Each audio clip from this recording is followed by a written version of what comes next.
Hey guys, and welcome to Little Black Book 91. We are here having one of those great, amazing conversations, but I'm not going to be doing it by myself. I'm going to be doing it with the amazing Jessie. Woo! You know, when I say woo, I always think of the song. Uh, I always think of my guy, the rapper, the one that's unfortunately passed away, obviously recently. But Sorry yeah. about your dad. Oh no, not me. No, baby. Oh, He's actually an American rapper. No, baby, no, not me. my bad. No, Wait, no. you talking about? Yeah. I'm sorry. It's been a long day. It's funny. He was a Cancer just like me. Pop Smoke. Oh, for real? Yeah, Oh, yeah, you cancer as well. Yeah, I'm a Cancer. Yeah. Oh, this is a problem because we cancers around Yeah. here. This can be a whole problem. Oh, you didn't know? What's Wait, when's your birthday? What's the problem? You're a Cancer? Yeah, but when's your birthday? This is the July question 6th. we got. Okay, I'm June 24th. No, don't be making that face. Don't be making that face because you July. I've been hearing about y'all. No. It's the Junes that are the problem. Y'all too close to Geminis. Y'all. Wait, what's after Cancer? Is it Leo? You ain't too far from that either. Yeah, so, I mean, but Leos are very leaders. Leos are not bad people. Gemini. Okay, I can admit Gemini men. It's the Gemini men. Gemini women I love. Gemini men are just. But you know what? Over the years, though, I've heard less and less Gemini slander. Everybody's kind of come together as a collective, and we just said we just gonna hate on the Scorpios, So the Scorpios are really the problem. Cancer men though are really cool. I think like in general, Cancer men are very in tune with their emotions. Come on, they're smart. Like they know how to dissect things. They're they make good decisions. They make overall very good decisions. Yeah, good decision making. And they tend to be very talented. But that's a Cancer thing in general. Cancers are very talented. Look at that. See, you already found your lane of what kind of man you should be dating. So we shouldn't even have any more problems after this. You know who to go for. June Cancer men. I never did Cancer guys though. I've only had one Cancer guy that I liked when I was a teenager, and we went to 8th grade prom together. And then when we got to high school, he became like my bully, and he's like called me ugly. Yeah. How does he become your bully? I think when we got to high school, everybody was trying to fit in, and I just didn't fit in. I used to get bullied a lot in high school, middle school too, but like especially like when you get to high school, it's like a new league. Bitches got perms. You know what I'm saying? Like I didn't have no perm. You know what I mean? Like the bitches was rocking Melissa sneakers. I ain't had no Melissa sneakers. I was still doing my little church shoes. But my mom was like, listen, you're going to get what I give you. Okay. You're going to get what I give you. You ain't not lying. Sambola se soamete. Okay. Mbakone si se Melissa, si se Julissa. I don't give a fuck what type of sneakers they wearing. You gonna get these Payless sneakers, and that's that on that, okay? And so I would get like bullied a lot, and he became my bully, like literally, like I'm talking about first week of school. I was like, well, goddamn, just the first week you didn't even get in the door. First week, right? A couple months ago, you was sucking face down to the 8th grade prom. Now we in high school, and this is how you treat me. So yeah, child. So life comes really fast. That was like the last Cancer. And then I did meet a Cancer here in Atlanta. Oh, he was just a vile human being. But yeah, child, he wasn't Ghanaian, so it doesn't really count. So well, I met a Ghanaian. I told you I met a Ghanaian not too long ago. Now, he's not from the Ghana I know. Well, this man, he said he was straight out of Ghana. And he said to me, if I meet a woman and she does not give me the pussy within 2 weeks, I don't want it, and I don't want her, and I do not want her. If I don't get it within 2 weeks, is that okay? Wait, is that a problem? I'm asking just a general question because some people might not have a problem. Is that a problem? It's 2023. Is that a problem? Is this a real question? I'm just wondering. First of all, believe in miracles. I'm not gonna sit here and act like I've never had like sex within less than 2 weeks, right? Same here. But for you to like come out the gate and be like, Oh, it's been 2 weeks. I ain't getting no pussy. All right, I'm not talking to her no more. Come on. That's insane. I mean, 2 weeks is a long time for some people. I'm not saying that I back it. I'm not saying I'm backing him. I'm just saying that for him, 2 weeks might be a very long time. He said that. He's like, what are you thinking about? What are you waiting on? What are you waiting on? I was like, what do you mean? Like, what if I don't feel it immediately? Like, what if I need more time? Like, how many dates have we been on? He's like, how much time do you need? How much time do you need? You have 2 weeks. How much time do you need? And this is what I'm trying to say. I said, okay, well, what if like by the 3rd week, I feel like, he's like, by the 3rd week, I am no longer there. I am no longer there. He's holding strong boundaries. I rate that kind of man. He's holding strong boundaries. Okay. Who knows what miracles you can achieve? Okay. You know what I mean? You got to hold these firm boundaries, babe. You know what I mean? But my thing is, y'all want somebody with low body count, but you want a low body count, but you want somebody who's giving pussy out every 2 weeks. That's crazy. That is insane. Listen, you know what? You gotta ask. That's your people. You said you from Ghana. That's your people. So he is one of the outliers. He's from the ocean. He's not from the land. Okay, that's why he's from Ghana, but he's from the ocean, not the land. So different kind of brother. Okay, you know what I mean? Okay, different kind of brother. Okay.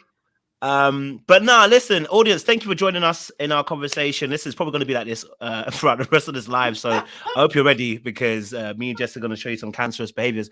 But you know, look, I wanted to have this conversation with you because I feel like the Ebony Williams situation happened last week. I did like 5 different lives. I got slaughtered all over the place, but I think we had some great conversations, and which is going to open up a door of solution conversation next week, which we're going to start doing. Okay. But I saw you did a video about the Ebony Williams situation. I liked your breakdown. Now we disagree, but I liked your breakdown. You know what I mean? What we disagreed on? Well, go ahead. I'm gonna let you finish. Oh no, that's a good question, because actually that's what I was going to say. So I think maybe I shouldn't even say disagree. I think what point I was driving home for my audience was around the area of not that she can't date, not that she shouldn't date a bus driver. She should not date a bus driver. I personally think she shouldn't. I don't want anybody to date a bus driver if you are far beyond that point. I just don't see the point. I don't think it helps. Insecurity, over security from both parties. I don't want to ever see it. So that's always my thing. I don't want to ever see it because I think most cases it does not work. But what I was saying was, I felt like, and I think you kind of expanded on this towards the end of your video, when you said about mentioning her preference. I felt like in that video, that first ever one with Anyala, the attitude is what I pinpointed. Okay. And then when the second video dropped, I was like, see, that's the attitude. Then the third video dropped. I said, see, guys, that's the attitude. I said that was there when she answered the question in the first place. But for you, what was I know your position already, and just for anybody who hasn't kind of seen your video, what is your position on this Ebony Williams situation and the larger perspective when it comes to Black women and dating in 2023? First of all, I just want to start out by saying I'm so tired. I'm so tired, Lord. I'm so tired. I'm so tired. I'm so tired of this conversation. I'm so tired. Me and my wig are tired. My wig is actually slipping off a little bit. I don't know if y'all can see that. That's how tired I am. We've been having the same conversation since Waiting to Exhale. Waiting to Exhale came out, and we ain't stopped talking about this shit yet. Like, it's just really ridiculous. You know what I mean? And it's like, I cannot understand for the lack of understanding, why y'all not understanding what she was saying. Like, okay. First of all, I want to say this. Yeah. When I first saw the clip, I said, they gonna eat my sister up. They gonna eat my sister up. They is gonna eat my sister up because of that clip. Like you said, the first clip, you know, it comes off, there's an attitude there. And for me, I didn't feel like she had an attitude, but I can see different perspectives, because there was, Iyanla asked her the question and she ain't say shit. Cause in her mind, she like, I know she ain't asking me this question. She Ray Charles did. Yeah. I know she not. I've done that many of times. Like, somebody asks me something, I'm just sitting there like, whew, all right. Oh, you really asking me this? Oh, okay. Oh, yeah. So I get that. Okay. But I went to go watch the full interview. Yeah. And when you watch the full interview, I feel that number one, she was actually very receptive to what Iyanla was saying. If you watch the interview, she was telling Iyanla, listen, this is where I'm at. This is me. Obviously I'm wrong because I ain't got no husband. She literally told Iyanla, check me several times in the interview, right? But I feel like with that clip didn't showcase that. And then number two, I just felt like, can we be for real? Can we be for real, y'all? Why are we asking an almost 40-year-old attorney, author, TV host, TV reality star, entrepreneur to go park her Mercedes, get out of her Mercedes or her Tesla or whatever, her Genius or whatever the fuck she's driving, her Audi 5000, whatever the fuck. Why are we asking her to get out of her luxury car and go sit at the bus stop and wait for a bus driver to come notice her? She needs to be saved. Be for real? She needs to be saved. What? By a bus driver? Oh, listen, she was looking for a Clark Kent in that bus depot. I just felt like we're not being for real. Like, we're not being for real. And I think another thing too is when you watch the full interview, what I like about the interview in general is Iyanla bring perspective, but she was bringing facts, and they were discussing where perspective and facts meet, where perspective and facts don't meet. There's some times where perspective and facts just don't meet, and I think that's what's happening a lot right now in the dating world. It's just happening a lot. I didn't like how people just put so many words in her mouth that she didn't put there. And I think her biggest mistake was addressing all the words that people had put in her mouth that she had never said.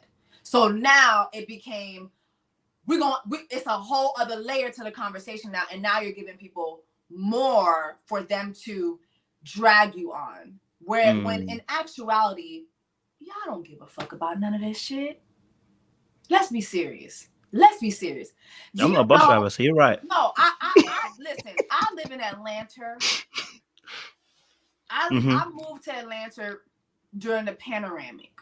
Before the panoramic, I was living in New York, where I was living in New York, and I moved to Jersey. But I was catching the bus, the train all the time. Even come on now. Post being Jessie Woo, whatever. Sometimes I used to hate people like, damn, you on the bus? Yeah, bitch, it's 75 cents. Get the fuck out my face. The fuck? Like, let me go ahead and get this how I get it. You on the train? Yeah, it's $2.75. And it's a quick trip. But watching how people treat said bus drivers, but then you get online and you giving them their flowers. Y'all don't treat these people like this in real life. Can we be for real, people? Like the gaslighting that happens, can we be for fucking? What was the gaslighting? Let's talk about that. What was the gaslighting for you, Jessie? Let's talk about it. What was the gaslighting? There was so much gaslighting happening. First of all, the way people try to put words in her mouth and switch the subject matter to saying, "Oh, she was shitting on bus drivers." Initially, in that initial interview, she didn't talk anything about bus drivers. And it was like, let me tell you about my friend Joe, who's 75 years old and he been driving a bus for the last 30 years. You shitting on my neighbor's granddaddy who been driving buses since Selma. Like, can we be for real? Because y'all don't care about these people. Y'all treat these people. Yo, the way blacks treat other blacks who work these blue collar jobs is really disgusting, and I see it every day. Again, I'm not saying this as somebody who sees myself as a certain way. I go out and about all the time. I go to the grocery store. I go in the mall. I go around all the time like a normal person. And seeing how everyday workers get treated, it really is disgusting. I used to have a regular job. I've had regular jobs. Y'all are disgusting to each other. Y'all are always talking about, I need a nigga who gonna swipe these visas. Y'all saying that all the time. God forbid, Ebony says she don't want to date a bus driver. Now she's shitting on blue collar workers now. Come on, let's be for real. Okay, Can we be for real? That to we me is can. gaslighting. Okay, but I think this is where also some people were also missing it, right? So they don't read her response to the question and the answer, because she heard it the first time. She knows exactly what she heard, right? She could have easily been pleasant about it and be like, well, actually, no, that's not my position. Me personally, I don't see myself merging my lifestyle with somebody who is not on my financial level. She chose to first give the like I didn't hear you the first time, and then the second time when she answered the question, I actually played it for my audience and I said, watch the facial expressions. See, a lot of times what women are really good at, and this is what a lot of cancer people are also really good at, star signs and that people is picking up one energy and also reading facial expressions and people's emotions, right? So when I slowed it down for the audience, I said some people will miss this because they're not very good at reading these signs. But when you slow it down and you watch her phase by phase, even the way she contorts her lip, the way she even how she responds to the question. Yeah, even she knew exactly what she was saying when she said it in that tone. Like, we know people that when they're being passive aggressive, we know exactly what they're doing, right? So some people might not see it. They'll be like, oh, she just said, date the bus, if he owns a bus. But she knew exactly what she was saying. So I said to them, that attitude is going to show later on. It's going to show later on. Then lo and behold, boom, second video comes out, the attitude comes out. And that's what actually was underneath everything. What was that? Contempt for men. I'm going to be honest with you. Contempt on what? Contempt in terms of her attitude towards somebody who's of a lower value than her, who she deems as a lower value for her, right? And I believe this for both men and women. Anybody who has a contemptuous attitude, you should never date them. Let me give an example. If you go out for a date and you're sitting down and you order something and you see the man being disrespectful to the waiter, just believe the next person who's being disrespectful is you. Of course. Right? Okay, so the same way that if I'm looking at her and I see her the way she's answered that question, I'm gonna be like, wait, hold on a minute. If that's your attitude here, doesn't matter how much money I make, I'm next. So it's not the fact that she doesn't want to date a bus driver. She shouldn't. I've told my women in my audience, don't you ever do the date down when there's a huge gap between you and the man. It most cases it won't work because the insecurity of the man, your over security too sometimes as well. Like, we're not leaving women out of this as well. Some people will feel some type of way about that man not being up to their scratching level. It can cause issues. So my thing was more about, again, the attitude. And like I said, the proof was in the pudding, because second video came out, there was that energy again, a contemptuous attitude. By the third video with DJ Envy and Thingy, she shifted the whole if you're talking about gaslighting, shifted the whole conversation to white supremacy. Because Jessie. First of all, let me tell you the second clip. She ate that. She ate it. I don't listen. First of all, if I was Ebony, let me tell you what my Ebony would have. If I was Ebony, it would have been two choices. Either I didn't respond at all, or I would have got my camera phone, I would put it in my face, and said, fuck y'all, I said what the fuck I said. Next subject. Next we have whoever and next guest is coming. That would be different though. But that would be different. That would be different. You said, fuck listen, F you.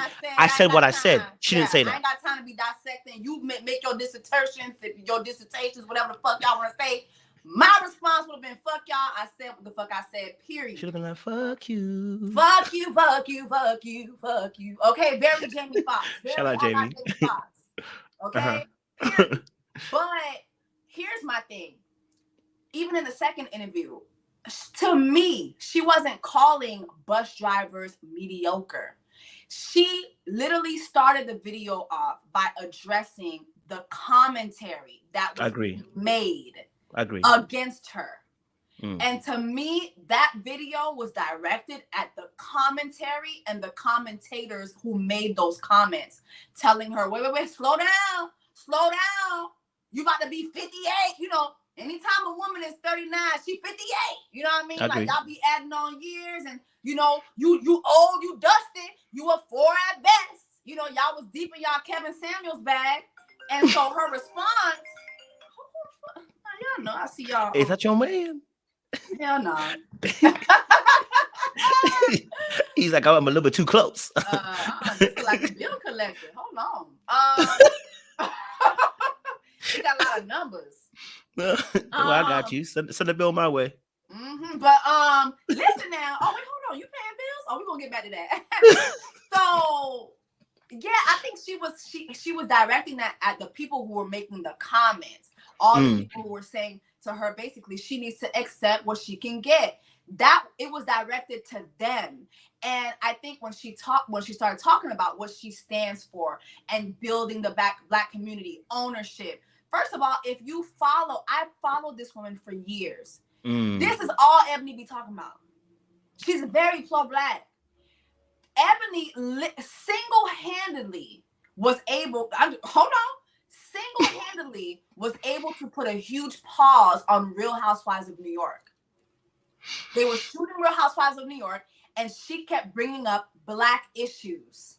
She kept bringing up the soft racism that the white women on the show were exemplifying. She kept bringing that up. And single-handedly, she was the reason why that show didn't even have a reunion that season. See, a lot of y'all don't know who the fuck y'all talking about. Y'all talking about this lady, and you got DJ Envy talking out the side of his mouth, which I'm going to get to, too. But this is a woman, I'm going to get to his ass. This is a woman who single-handedly caused that franchise not to have a reunion.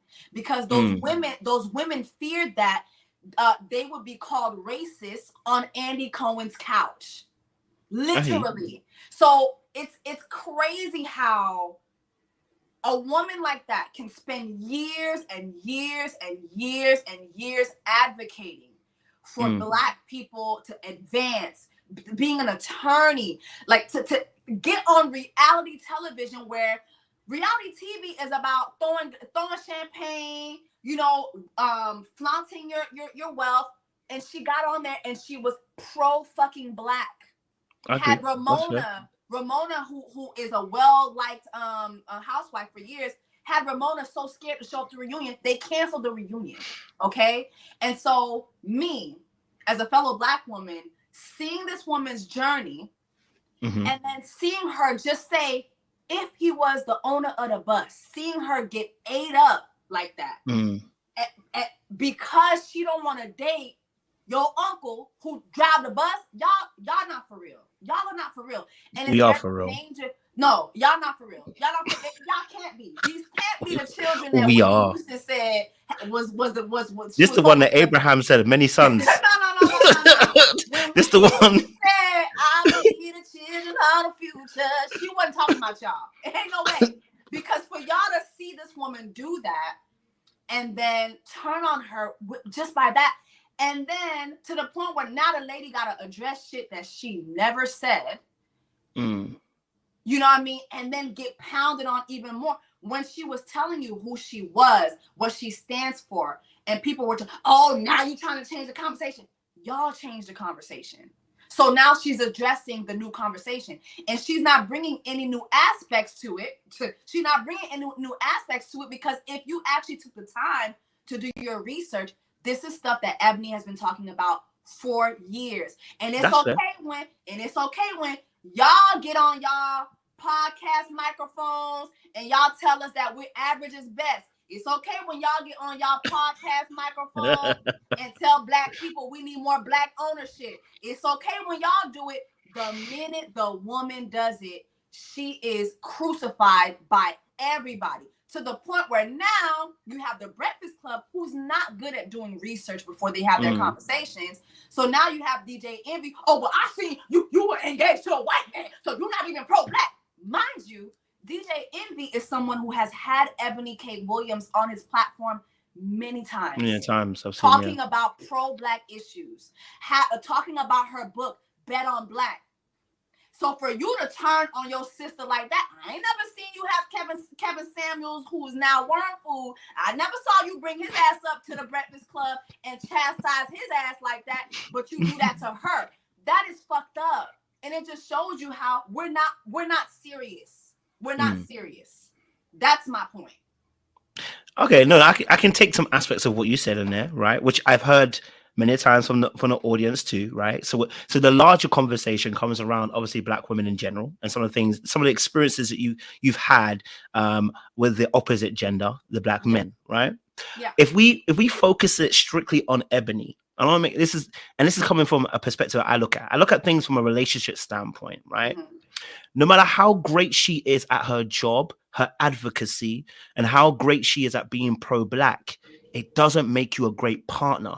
And so this is the thing that we have to be very careful with, because oftentimes we will confuse how great somebody is outward. And there's loads of men like this too. You ladies know they're great on the outer shell, look amazing, look sweet, look like good food, right? Look like good food, but actually when you tap in, the food ain't that great. What am I saying? What I'm saying is I'm not going to confuse her great advocacy and her great working that she does in the community and confuse it with how she relates to people. Because if you're really for the community, you'd have never address it that way. If you want men to stand up, you don't address us like that, right? Because you understand how men work. That's not how you address us. Now, how are we supposed to address y'all? Okay. Please, because here's the thing, right? So like you said, she might not be a good partner, right? I mean, she said it her own words, not me. She said it her own words. Right? She said this. If you watch the interview, Iyanla never addressed that. So here's the thing too. Iyanla was not the best person to have that discussion with at all, because Iyanla didn't really get down to the roots. She didn't get down to the roots of what Ebony was trying to say during Black Women's Black Mama Month. Okay, Ebony came to her and was like, listen, I'm having trouble with my femininity. You said Black women's are masculine. That's what Iyanla was saying. So here goes Ebony asking her, how do I rest in my femininity? Iyanla didn't really get to the root of that. She was kind of giving like general responses, and she gave examples of how herself, she wasn't a good mother, and Iyanla has had 3 husbands, okay? So something's not clicking there as well. So still, I don't think that was the best place to have that discussion. However, I do feel like Ebony was very receptive once again. Now, here's the thing, right? Again, how do y'all want Black women to talk to y'all? We cry. We yell. We give y'all therapy. Y'all don't want it until it's too late.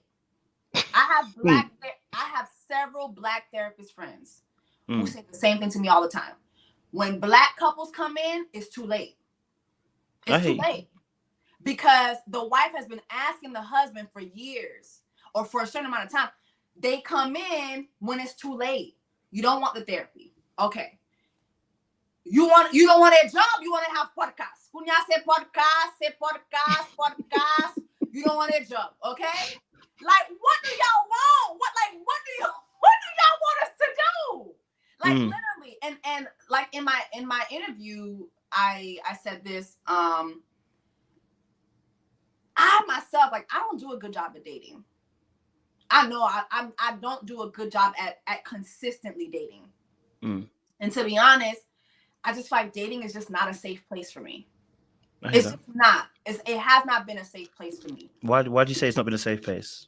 Because I feel seen by Ebony, especially like my last relationship that I had. It was right before I started doing television, and then like as I started doing television, like literally the first television opportunity I got, that shit diminished. It diminished, and he said something to me. He said to me that he told me I was selfish. He said, "Jess, you're very selfish, right?"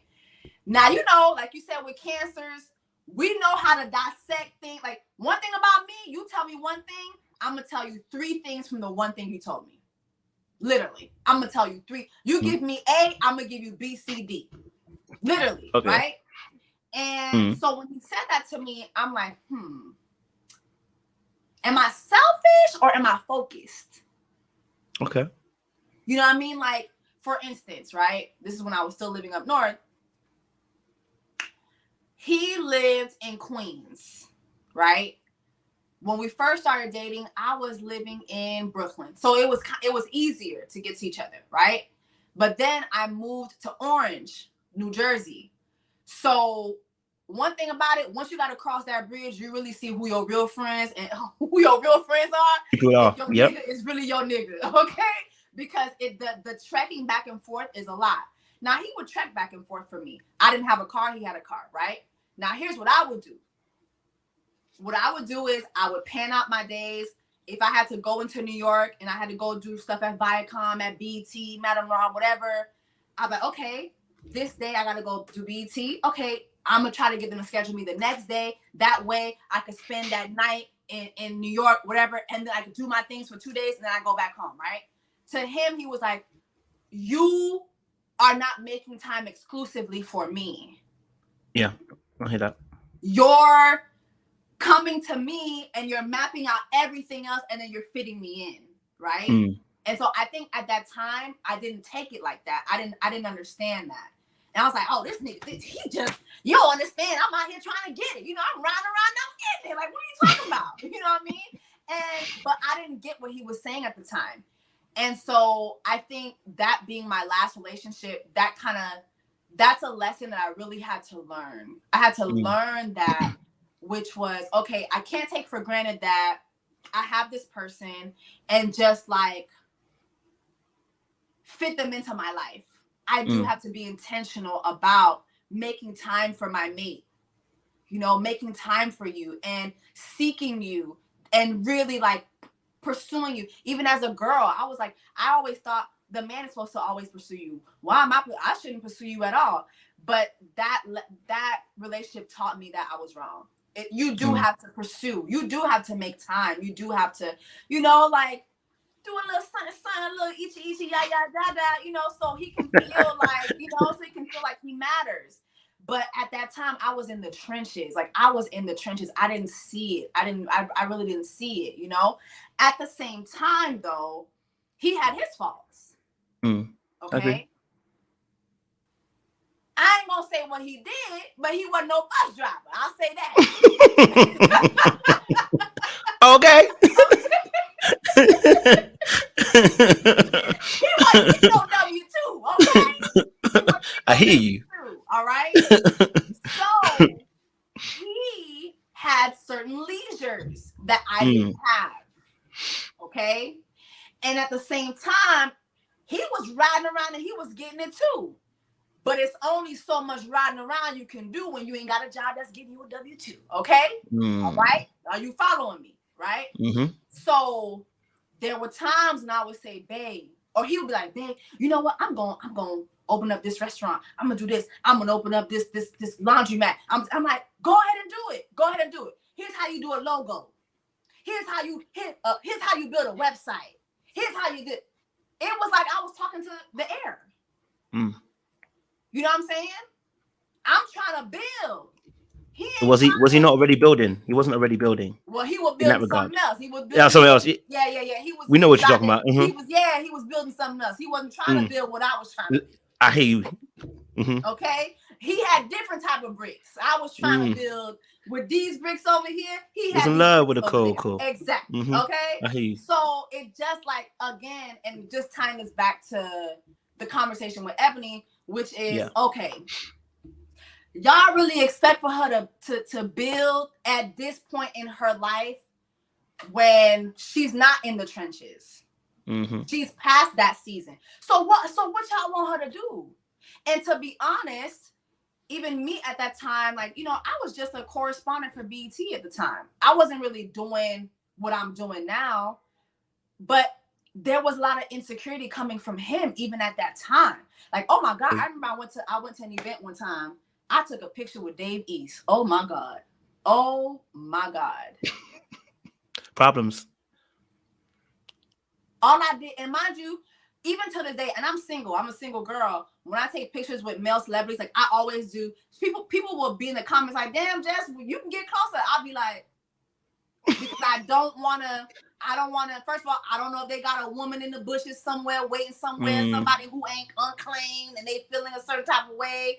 Next thing you know, I get my wig snatched off down to somebody red carpet. I ain't got time for that. So I'm going to give you a little church hug and do whatever. I gave him a church hug space. And you still called the Holy Ghost? 2 weeks. 2 weeks. I didn't even know this man's music like that. I didn't even know Davies' music like that. Oh my God, this man's so fine. Everybody always talking about, let me take a picture with the man. Oh my God. You would have thought I was tonguing this man down. There was so much insecurity. You know what I mean? And I'm over here doing this, you're over there doing that. Them continents don't meet, Kojo. The continents don't meet. So when y'all are telling Ebony to be with a bus driver, them continents don't meet, y'all. I agree. The continents don't meet. And so, yeah, you're saying, okay, you as a mate. I don't even know how to talk to y'all anymore. Because to me, I've tried to be sweet. Naturally, I'm a sweet person. Naturally. I'm very kind and very sweet. Now, there is another... there is a whole other side to me. But you have to really like take me there. But once I'm there, it's up. Once I'm up, I ain't coming down. You know what I'm saying? And so it's up. It's up. It's gonna stay there. It's like a ceiling fan, baby. We just gonna keep going round and round. We're not coming back down. Okay. So it's like I feel like that's kind of been like my experience with men. It's like, what do y'all want from us? We be sweet, y'all don't listen. We be mean, y'all don't listen. Therapy, y'all don't listen. Now we doing podcasts too, y'all don't listen. What you want us to do? We got Iyanla out here. Y'all ain't listening to Iyanla. What y'all want me to do? What you want us to do? What are we supposed to do? How are we supposed to be better mates for people who don't want to listen to us? I hear that. I'm with you. So permit me to answer this. So listen, there were always going to be bad men around, right? Jessie, you're a fine woman. You look good. You okay? I'm going to shoot my number in the DMs, okay, later on. All right? All right. I'm going to shoot my shot later on. But in real speak, in reality, there are always going to be bad men out there, right? And because obviously the more prettier you are, the more men are going to come your way, good and bad. Oh, I think I'm ugly. I mean, they lying, but the more don't worry, don't listen to them. They lying. Okay, we got you, baby. Okay, you know I see the beauty. Okay, in you. But I think the conversation that gets I hear what you're saying, and you're not the only one who has made these comments as well. So I'm not going to ignore what you said. I'm going to add to what you said. What I would say is that I've been telling my audience this for a very long time. One of the hardest things for women, especially in this day and age, okay, is the ability to discern. Because what's happening is that many women have grown up hurt, broken, abandoned, disappointed, have been left to their own devices to protect themselves, which is where the Ebony conversation comes in, where I started dissecting her and going back into the history in terms of how she grew up. Because when we talk about discerning, you have to find this fine tension between being vulnerable and also being quote unquote invulnerable, right? So, but the key tension is almost like swimming, right? I don't know how to swim. I think so. But if you can swim, you know you can find the tension, right? You have to find that tension correctly to float, right? It's the same thing with vulnerability. You have to be vulnerable enough in order to be able to allow that person in enough, but you also got to be aware enough to be able to, like, I can't allow you in too far, and I've got to be able to see where you're coming from. The problem we have in a lot of women and even men as well is that it's very difficult to discern that if you never had that from when you were young. If you've always had to protect yourself emotionally, physically, some people have to protect themselves even sexually from parents, friends, family. There's been a lot of external factors that have made people have to climb up, meaning that when they show themselves up in the world, there's a huge wall up. The problem with having a wall up is only dogs jump over, right? Because the good men are seeing the wall and going, that's a lot of work, right? So now so inadvertently, your energy alone now causes for certain type of men to come more than you actually need them to be.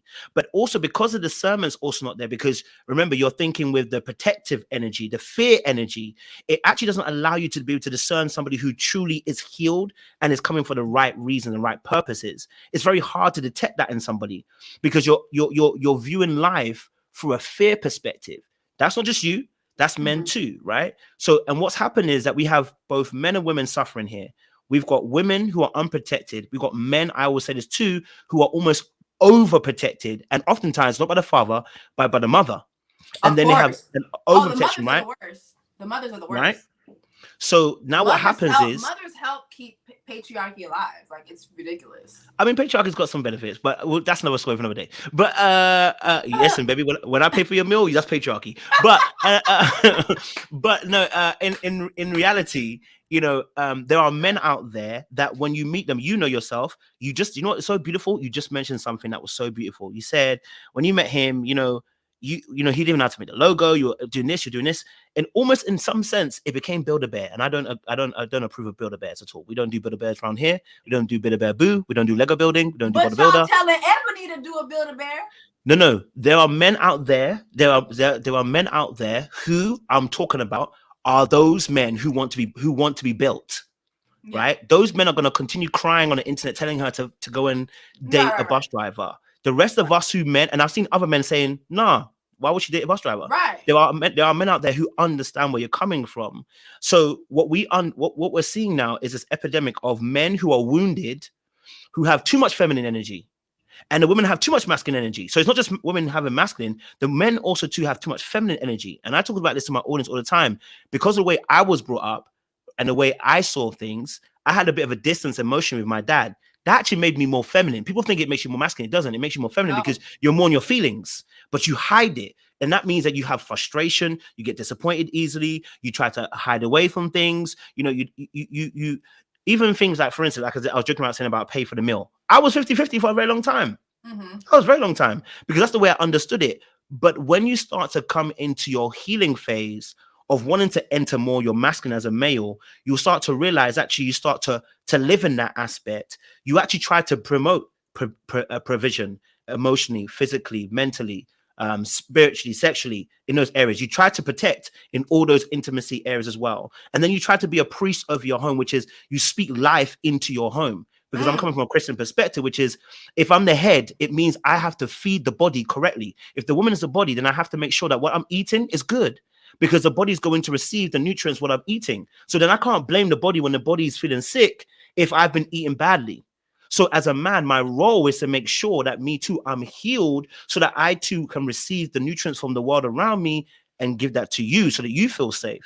The problem we have here is two people are both unhealed and broken and we're finding each other and we're wounding each other. A lot of times women find men who they're trying to build. They find men who aren't prepared. They find men who are not willing to protect. They find men who are not trying to provide for them. And the reality is the reason why the women keep meeting these men. And when I say meeting is not just we met the person, did it. A lot of these women are even entering relationships with them because the reality is something in you likes what something is in them because we haven't healed.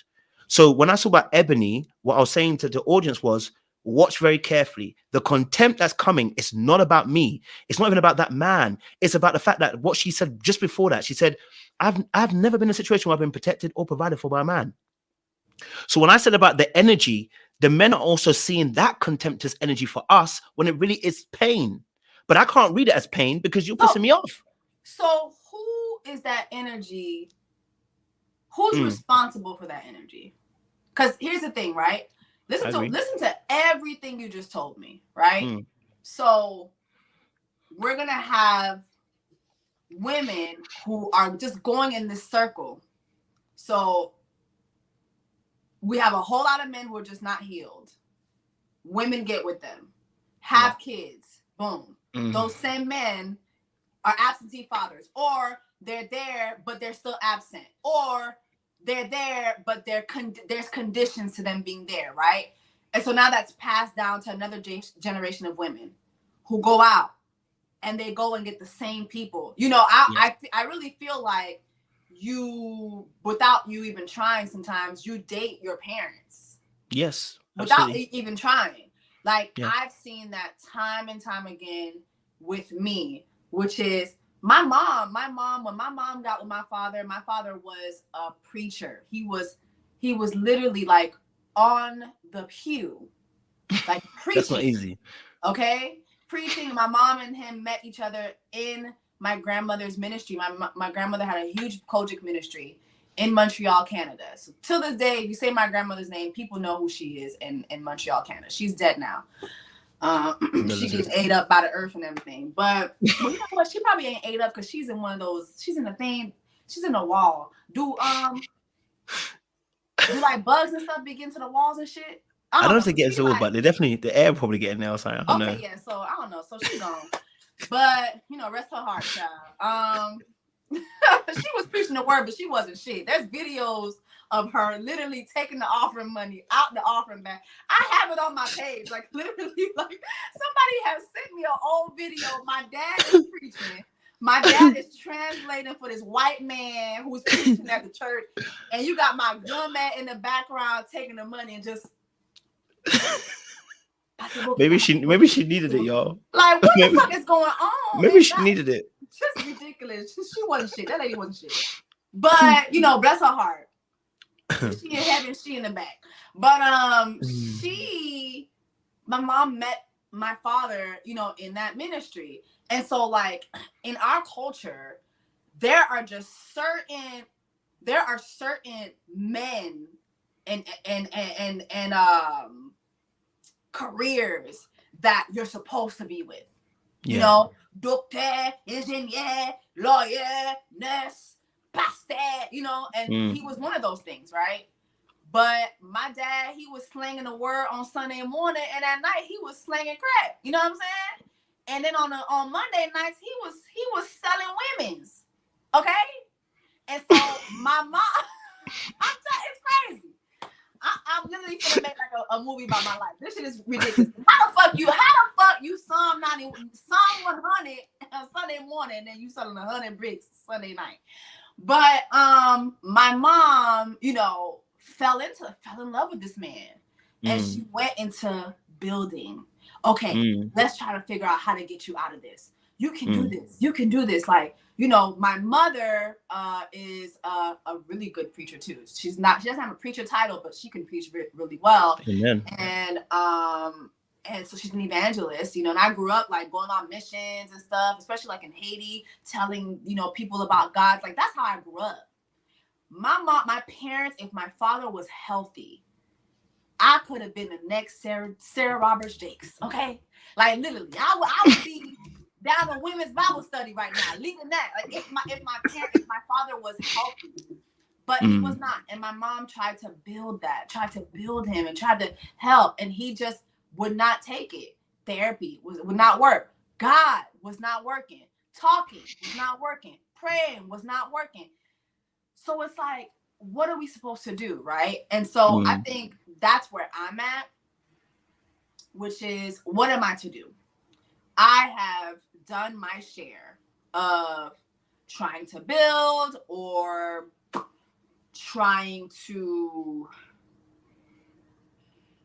What's the step down from building? I don't know, like trying to wait. Enhance, trying to wait it out. I just can't. And unfortunately, I might get dragged for this, but unfortunately, when I've dated, I only run into certain issues when it's black. I just, you know what I mean? Like, my best relationships have been non-black men. Okay. You know, like I was in a relationship with 2 Hispanic guys, 1 Dominican, 1 Puerto Rican, okay? And they were really great relationships. At the time, I think I just was really, really young. And one of them was more than 10 years my senior, so he was just running circles around my ass. But, you know, years later, he came back to me and he told me, Jess, you have no idea how you changed my life. I believe in Christ now. Like, I have more values, and I just want to tell you, you did that for me. I cannot tell you one man I have encountered that's enhanced my life. That's fair. You know what I mean? Okay, the best what do you mean by run circles, though? When you say he ran circles? Oh, child, come to find out, that man had a whole other side family. It just was ridiculous. Like, the house I was going to wasn't his house. Child, it was his side house. Like, I was in college, and he worked for a huge investment company. He was making a shitload of money, but he was showing me such a good time. Like, it was honestly like probably the most fun I've ever had. But even in that relationship, it was my instinct that told me to leave. I didn't have any proof of anything. It was my instincts. And literally, I left. And then once I left, I found out all the shit that he was doing. It just was ridiculous. But at the time, I was, you know how they say ignorance is bliss. I was just having the time of my life. I was running around Miami. And I owe it all to you. Okay. Like, you and me hanging, baby. I was having the time of my life. So I didn't really know what was happening. But yeah, I just, again, the non-blacks ain't perfect. They, you know, they got their shit they got to handle too. But there's just certain experiences that I have with Black men. Honestly, it's traumatic. Like, I leave trauma that then I already have my own trauma I'm trying to heal with from y'all, or just not all Black men, but when I've dated Black men, it's just like y'all are hurt. Like, it's just like y'all are so hurt to the point where it just feels like y'all go out of your way to hurt us instead of just focusing on healing yourself. Just heal yourself.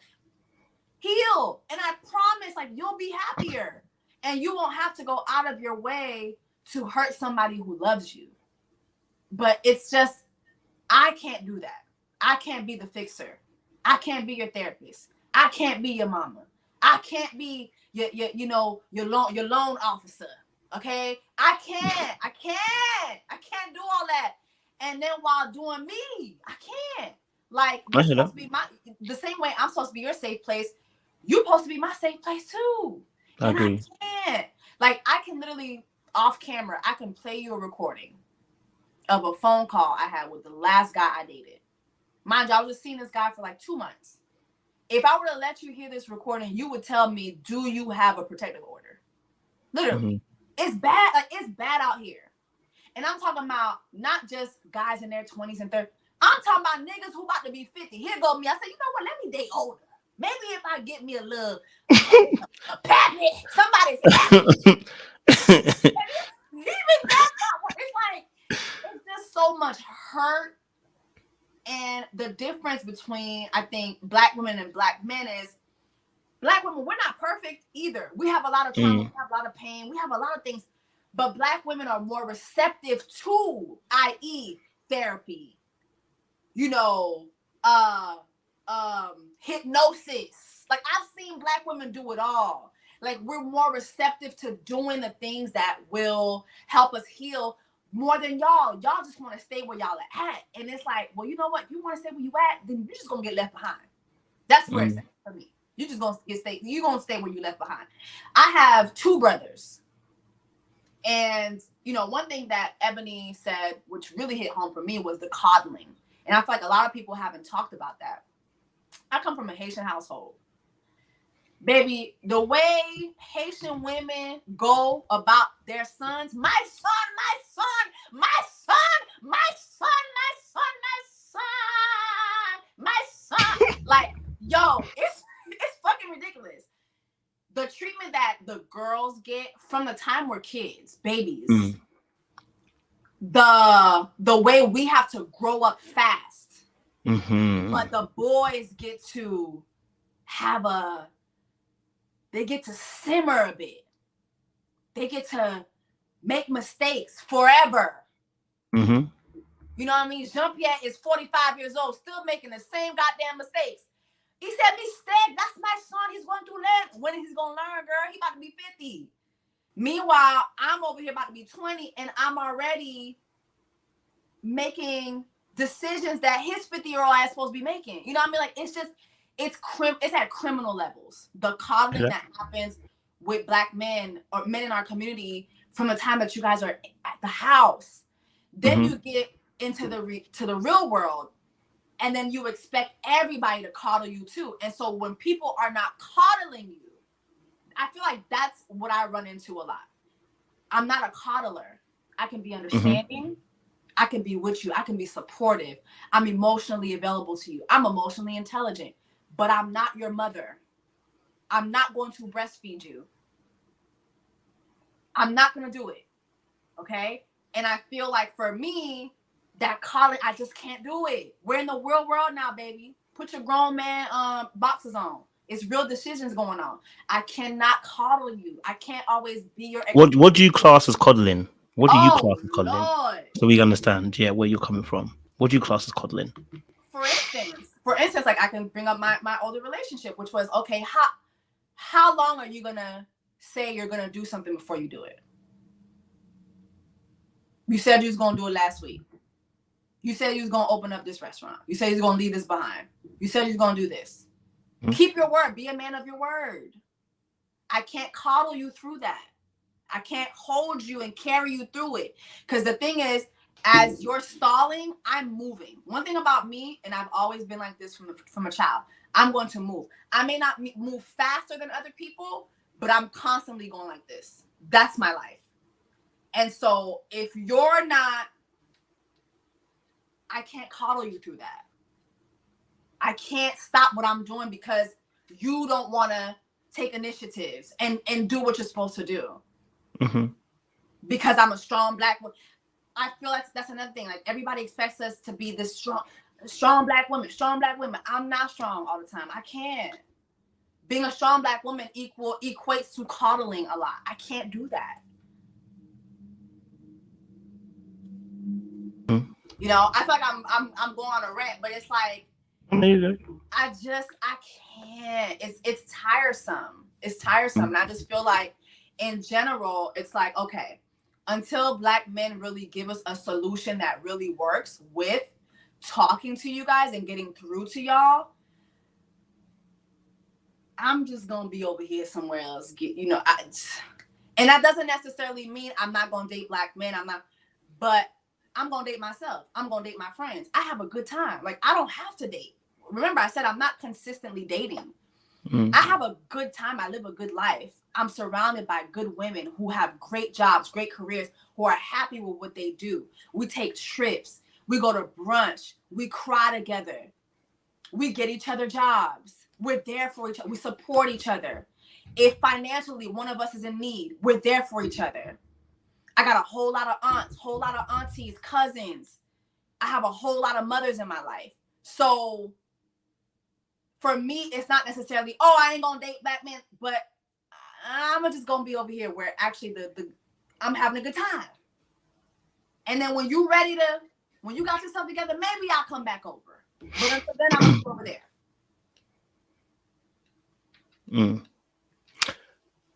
Okay, interesting. So what I find interesting about this, oftentimes, is the villain always becomes the other party, and I tell people, the villain is you.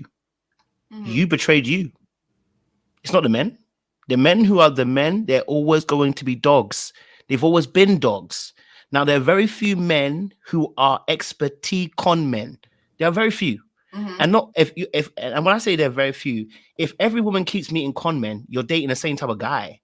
Then which I don't believe everyone's dating the same type of guy. I think the reality is a lot of people do not know how to vet because they're coming from a particular home or background. And so how they view what a man should be is oftentimes the reason why we go into these type of relationships that do not benefit us. Now, you said something really interesting. You said the men are often coddled. By who? Women. Not coddled by men, they're coddled by women. So women have to hold themselves accountable also at the same rate, right? So when we talk about dating and talk about relationships, oftentimes, and I think this is where Anyala might have been trying to take Ebony to, if you focus always the energy on the other party being bad, you're gonna keep meeting bad because you don't realize that you yourself are a part of the choice. You have agency, Jessie. You have the power to choose. He can choose you, but if you decide that, yeah, no, I've checked you and you're not it. Oh yeah. You have the power to choose, right? So then the next thing also comes in. Next thing also comes in as well, which is what you said, which is really interesting, right? I always say this to people. Sometimes people don't realize what energy they carry. They're not saying anything, but the energy they're carrying oftentimes is what precedes them. So you may have it, and the other party too. Oftentimes when it comes to men, right, the reason why we're meeting bad men is because a lot of these men are hunters, right? If you give out the prey energy, they're coming. And some of the prey energy is that masculine energy, where it's because the protection that you have, that you're trying to protect yourself so much because you can't find the tension where you can feel comfortable and relaxed, almost like when in fighting, you know, with the Kung Fu movies, they always tell the person, listen, be at your most relaxed.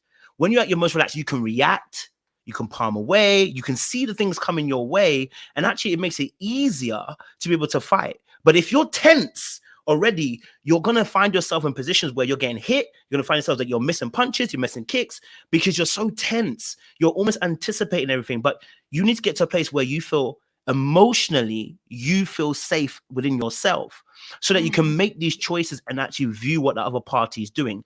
The bad men are always going to be there. So I'm not going to take that away, right? I'm not going to say that they're not coming. I'm not going to say that they're not deceiving, but I'm just trying to make that, also that aspect, because a lot of times we hear these conversations. Rarely do I hear women come out and go, you know what? Maybe I'm just choosing badly. No, every time it's going to be, no, it's the men. I've chosen horribly. First of all, I will tell you this. My friends tell me this all the time. You make horrible decisions when you're bored. Horrible decisions. Like with men when I'm bored. I've been single for 5 years. Like last month made 5 years. I go through seasons of boredom. Okay? And what does that mean? When you say boredom, what does that mean? Boredom, like, for instance, like, I could go a year without touching a man, going on a date, doing anything. And then just like, maybe I'll be on a trip somewhere and I'll meet somebody and it's just like sparks fly and I don't give a fuck. Like I'm just, like just diving in head first. And all of a sudden, I got a nigga fighting for citizenship now. You know what I mean? Like, it's like ridiculous. I've been in some ridiculous situations because I was bored and I was just trying to entertain myself. So I know I've made some horrible decisions when just out of boredom. Oh yeah. The last 5 years, I want to say I've made at least 3 really bad, really, really bad decisions out of boredom. And the signs were there. The signs were definitely there. But I think, here's the thing. Mm-hmm. Dating, in my opinion, the last couple of years has changed so much. Okay. And I think that there's been times when like, I know this ain't it, but out here, give him a chance. Okay, he's not perfect. Damn, like everybody can't be perfect. You know what I mean? Like, damn, like he a black man with a job. And I'm like, okay, let me try. You know what I mean? And this ain't no excuse. It's still a bad decision, but I think that a lot of us have stayed in bad decisions like that because, okay, maybe I'm wrong. Maybe I am looking for too much. Maybe I am like, maybe I do need to just calm down a bit and just, be a little looser. I don't have to be, but I've learned that is not correct. That is not a correct way of being. There are a lot of things I can loosen up on, right? Income is one of those things. Yes, I can loosen up on it, but you got to be able to take care of you. You got to be able to take care of you. You're not going to come into this high rise and think that I'm going to take care of you. Absolutely not.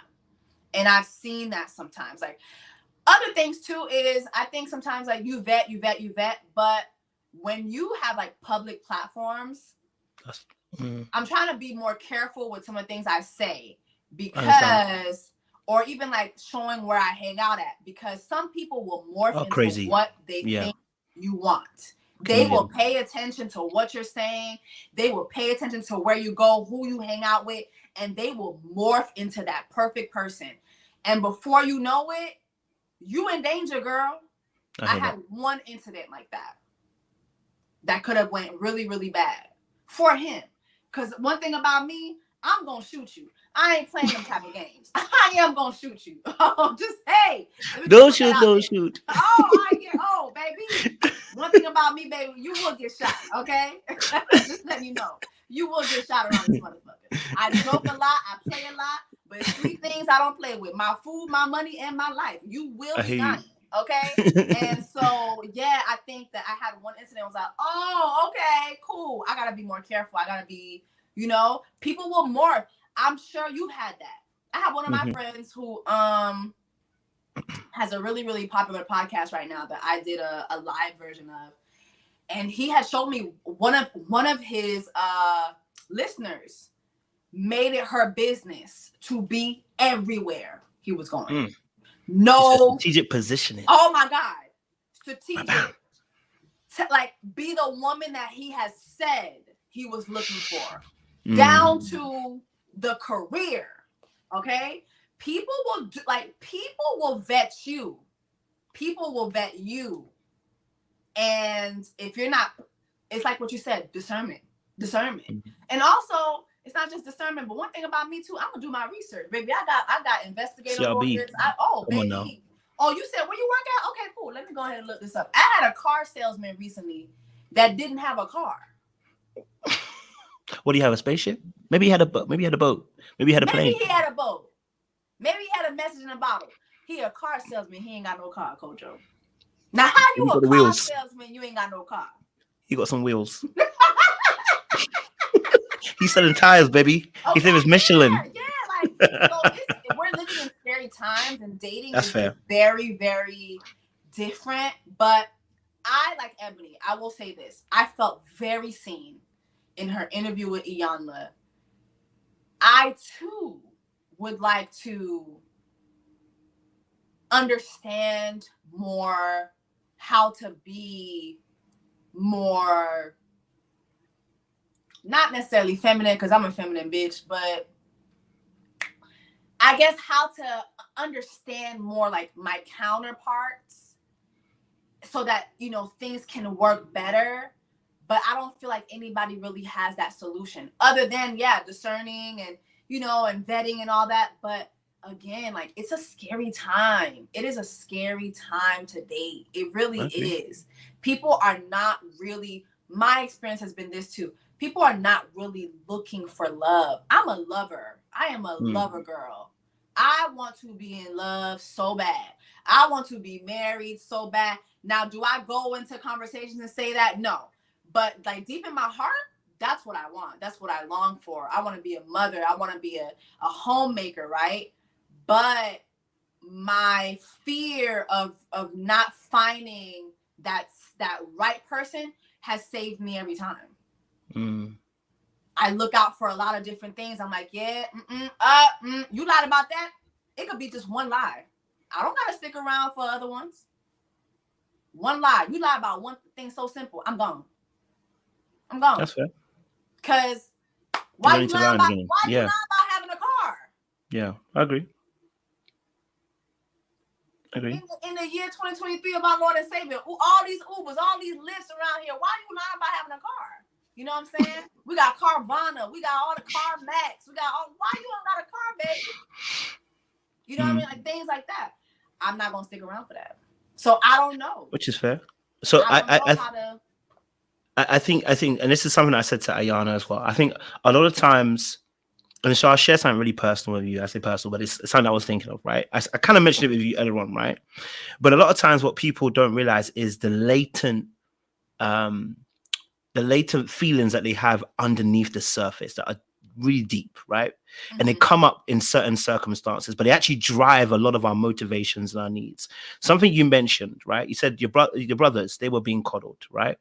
And you mentioned something saying that in essence, what it did is that it made you have to grow up really, really fast. Now, what we have to start figuring out is, okay, how does that impact how you look at men? Because now that's also going to guide how you're going to be attracted to certain type of men, because you already have a certain type of perspective on life. That's one aspect. The other aspect is too, because you grew up in a very fast way, it actually puts you into a quote unquote almost a motherly role where you try to help someone. I'm the firstborn. Because exactly, your firstborn, right? Of 4. I've been a mother. So it's natural. You're third parent. I've never put out any children, but I have 3 children. So there you go. And if you talk to my children right now, they'll tell you I have not been in their lives like that. Like I got to a point where I had to break away. Freedom. And sometimes I feel bad about it. Sometimes I don't. Sometimes I'm just like, listen, we all came from the same household. I can't force y'all to go into the world and be serious about your own life. I went all the way to graduate school. There was no failing for me. I had no option to fail. So perfectionism. No. I had no option to fail. Okay. When I would come home from school, it wasn't, oh, I can go to dance class, I can go to piano class. No, it was, you got to go pick up your sibling. You got to go, you got to go pick up your siblings. You got to go do this and the third. I didn't have that. And then it was when my mama came home, oh, you got to make sure your siblings go to sleep so I can go to sleep, so I can go do my night shift. That was my life. Okay. And so again, now you talk about having that mindset and then going into dating, where you have a lot of men who just don't like to be leaders. They just don't. And I hate when as Black women, we're just being honest with y'all. We're telling you the truth. And it's, oh, y'all angry, you mad. Oh, it's the men you attracting. You picking wrong. So all of us are picking wrong? So I agree. All of us are picking wrong. All of us are wrong. All of us are attracting the wrong guy. All of us ain't got discernment. All of us ain't all of us are picking wrong. I think what's important though is to highlight that is that, well, we're not going to say all at all. What I'm going to say is there may be strands of common things that happen to those women too, right? Because something that you'll be aware of is, and this is why I said about your energy, where you are a go-getter, driver, you are naturally a leader in the things that you already do, right? This oftentimes, and because you've got the older sibling kind of energy too as well, right? Naturally, that is the caretaker. Friends who are older sibling. I just want to say something. If you have friends who are the oldest sibling, check on them, bring them flowers, call them, spend time with them. This shit is ghetto. It is ghetto, especially being the oldest daughter. That shit is GHE-toe. Okay, it is ghetto. And then watching your male siblings just skate on by, with just like Ebony said, mediocrity. As long as he going to work, really work the $11.15 an hour. I don't think so. No. When we came from, my mother has always been a OR nurse. Okay. My mother, I grew up very well. Yes, I was an immigrant. Yes, I was teased a lot. I was bullied for it. But when I went home to a 6-bedroom home with a pool, a backyard, a den. Like I lived very, very well. Marble floors. Like that's how I lived. But then I would go to school and I would hear, oh, you Haitian, you don't y'all be in the arms of the angel. Don't that be y'all with the 10 cents a day? Yeah, that be y'all, right? Like, it would start different. I would go home like, Mom, why do the people keep saying we eat cat and that we poor? And my mama was like, we don't eat no motherfucking cat. Look how much that shot. We don't eat no shot, But if we did, it'd be good and seasoned. You know what I mean? Like, because we Haitian, we know how to season some shit up. You know what I mean? But that's how I grew up. And so I could not fight for a lifestyle that was not going to be at that level or better. I could not do that. And even sometimes now I look at my mom and sometimes I'm like, I don't know how you did this with 4 kids. I don't know how you did this. I don't know how you did this. But then I also think about the fact that it was just different for me. I was born, I had 2 brothers, then a sister. The last child, she gonna get the world. My little sister, she got the world was her soft life. Soft life. She got everything, okay? But me, I got nothing. And then the 2 boys in between, and I'm not going to talk about my siblings in entirety, but it hurts. It hurts. It hurts. There we go. It hurts. I think that's something that maybe even right now I'm realizing just how much that hurt. And then also now sometimes it hurts thinking that, okay, I'm able to do certain things. Y'all are not able to do certain things as my brothers, but you didn't make the best decisions because you didn't have to. You didn't have to. My mom coddled you. She did. And then you met the real world. And the thing is, black women are going to coddle you. We are going to coddle you. And I'll use we very loosely because it ain't going to be me. But black women are known to coddle, right? But then you go into the workplace and you meet these other people. They not going to coddle you. White people not going to coddle you. Hispanic people not going to coddle you. Them Asians not going to coddle you. You know what I mean? The government not going to coddle you. These jobs not going to coddle you. But then you want me to coddle you. You want to come to me and I'm supposed to coddle you.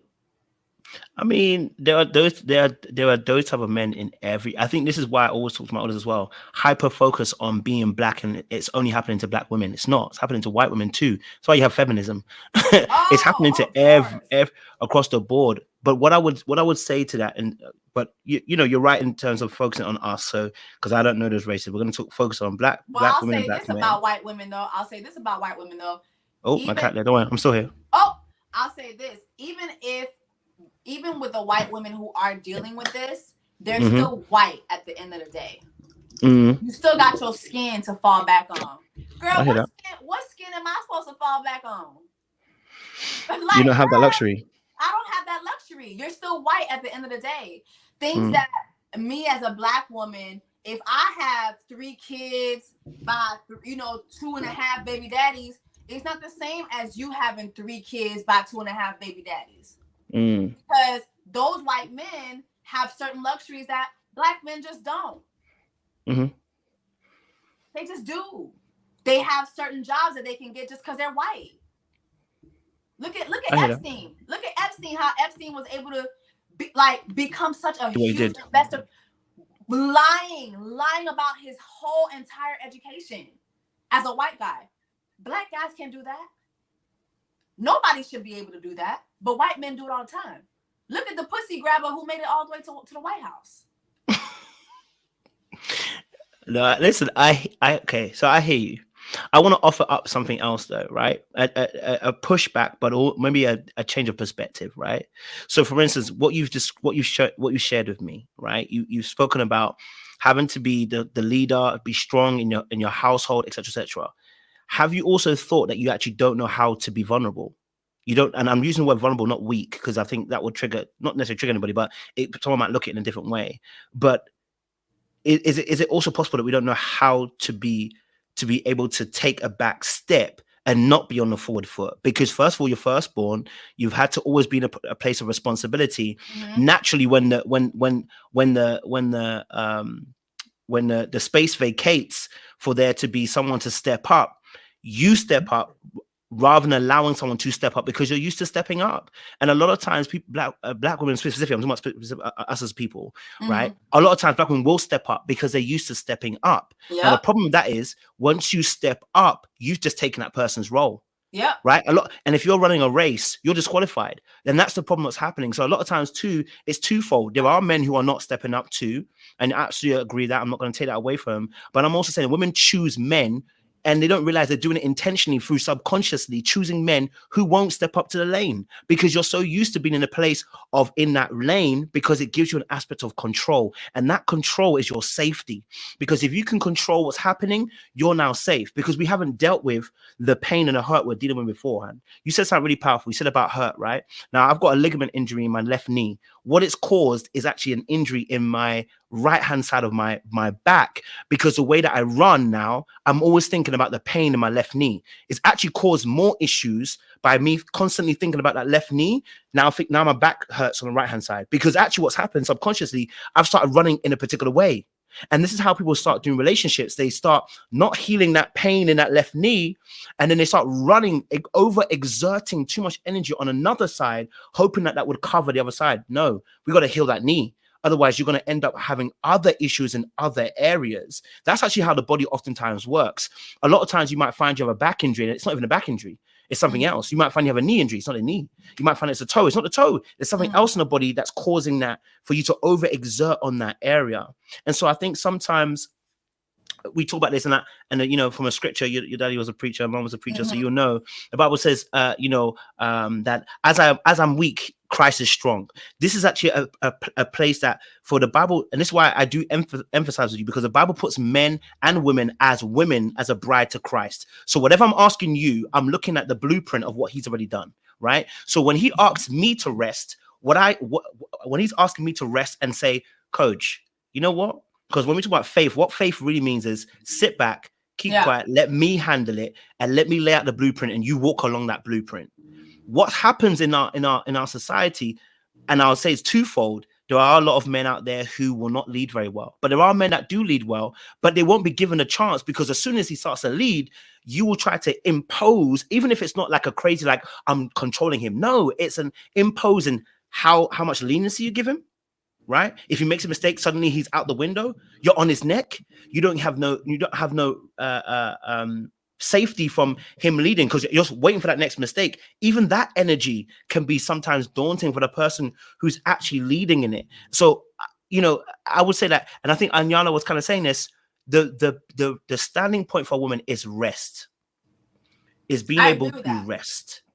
You know what I mean? And that comes from a place of healing, where you can rest and actually go, you know what? If he's moving mad, no, I've now seen what you are. Oftentimes when I do my interviews with people, I tell the audience, I don't need to fight the contestant. I don't need to fight the person on reality TV. If they're moving mad, I'll just sit back and go, well, we can see the behavior. If they don't want to answer the question, we can see the behavior. Why stress? Because I don't need to. I can make my observations without having to engage in a combat. I can just go, okay, I'm gonna go and rest here and see what's going on. Now, someone's put a really good comment. They said obviously that doesn't work because men don't step up. Well, why are you stepping up? That's the issue I'm talking about. I agree with that. Don't step up. Like, don't step up. I'll say this. Like, even like last week, I ran into this guy that I was seeing very briefly, and you know, one of the things we kept, mind you, we weren't even seeing that each other that much, but one of the things I didn't like about him, and this is why I stopped seeing him, I was like, listen, you like to say that you're going to do something and you don't do it. You like to say, I'm going to do this with you, or I'm going to get you this, and you don't do it. I was like, I don't like a man who's not a man of his word. And that goes back to like when I was a kid. My dad would say, oh, my Vinchat show, I'm going to come pick you up. I'm by the window, just waiting for a motherfucker to come pick me up. Don't ever show up. Don't do that to me. Don't ever tell me you're going to do something and don't do it. And so I ran into him, and we're just having casual conversation, and he was like, oh, what are you about to go do? I was like, I'm going to go get my nails done. And he was like, okay, well, you know, send me the amount that you need for your nails and let me know when you get to the salon. I was like, all right. Mind you, like, he had done that plenty of times, and he wouldn't do it. I go to the nail salon, and I was like, I'm at the salon. How much do you need? I said, this is the amount. He said, all right, cool. I sent him my Cash App. He didn't send the money. So I was like, all right, cool. I just went on about my day. Like, literally 2 days later, he just sent it. And for me, I felt like I got a different response, because, not saying that I was wrong before, because I do feel you should be a man of your word, but I feel like he sent it in his own time. Yeah. He's like, she didn't even hit me back to say, well, no, I'm not. You said you're going to do something, do it. You want to keep seeing me? Do what you say you're going to do. And not that I need you to send me the money for my nails. Yeah, but it's just what he said. The principle of you saying, I'm going to do this for you. I'm going to be here for you. I'm going to take care of this. If you say that, you need to do it. I'm not going to like bark down your throat about anything. That is one thing I'm learning to do, is I'm not going to do that. You say you're going to do something, you don't do it, I'm going to just keep it moving. And that's that. And if I feel like it serves me, I'm going to stick around. If it don't serve me, I'm gone. But I'm not going to yell. I'm not going to argue with you. I'm not doing none of that. I got better fish to fry than to be going back and forth about just certain things, you know? So yeah, I do think resting is one thing that I am learning to do, because I will bark down your throat about you not keeping, I think that's like number one for me, because I experienced that too much as a kid. I'm not doing that as an adult. And for me, when you ask me, Jessica, can you do this for me? And I tell you yes, I'm going to do it. If I tell you no, my no means no. My no means no. That's a boundary for me. If I tell you yes, I'm going to do it. I'm going to do it. So if you tell me you're going to do something as a man, if you're going to protect me, if you're going to provide for me, if you're going to do these certain things, you need to do it.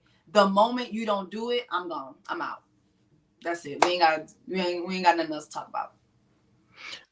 And what you said is so real, right? So, you know, for us as men, let me say, even myself, I had a conversation with a friend just a few weeks ago. We were talking about this, right? Because a few weeks ago, I was meant to do a live with her, and I got snowed in, right? And I got snowed in with too much work, and my head was like, you know what? You just got to make the money. Focus on making money. Yeah. Right? Because I'm coming from a safety perspective, scarce perspective, right? So my head went into, I gotta make money because okay, I didn't do what I was meant to do for her, but the money's more important. Go and focus on the money, right? And then what happens? I start feeling bad because I know that I've let her down, right? So what do? I avoid her. I ain't calling you. I'm not texting you because I don't want to feel like I've let you down. I know how that feels. No. Right. So I just start dodging. No. I start dodging. No, that's not the answer. I know it's not the answer, right? But so this is what I was doing. So no, I that is dodging. not the answer. I know, Jess. I know. I was starting to dodge, right? So then she messages me and she's like, "Can we talk?" And in my head, I'm just full of dread because I'm like, you know what? She has every right to cuss me, every right to come at me, has every right to get on my neck, right? So I pick up the phone call. Like, hey, how you doing? I'm waiting for the rollicking and the bollocking because it's what I'm used to, right? As a kid, you do something wrong. This is the perfectionist spirit. When you do something wrong, you're lambasted for it. So when I made a mistake, I was like, well, rather than going back to her and getting lambasted, I'm just gonna avoid it. But when we had a conversation, when she hit me up, she was like, are you okay? I'm like, yeah. She's like, no, like, chilling, like, how are you actually doing?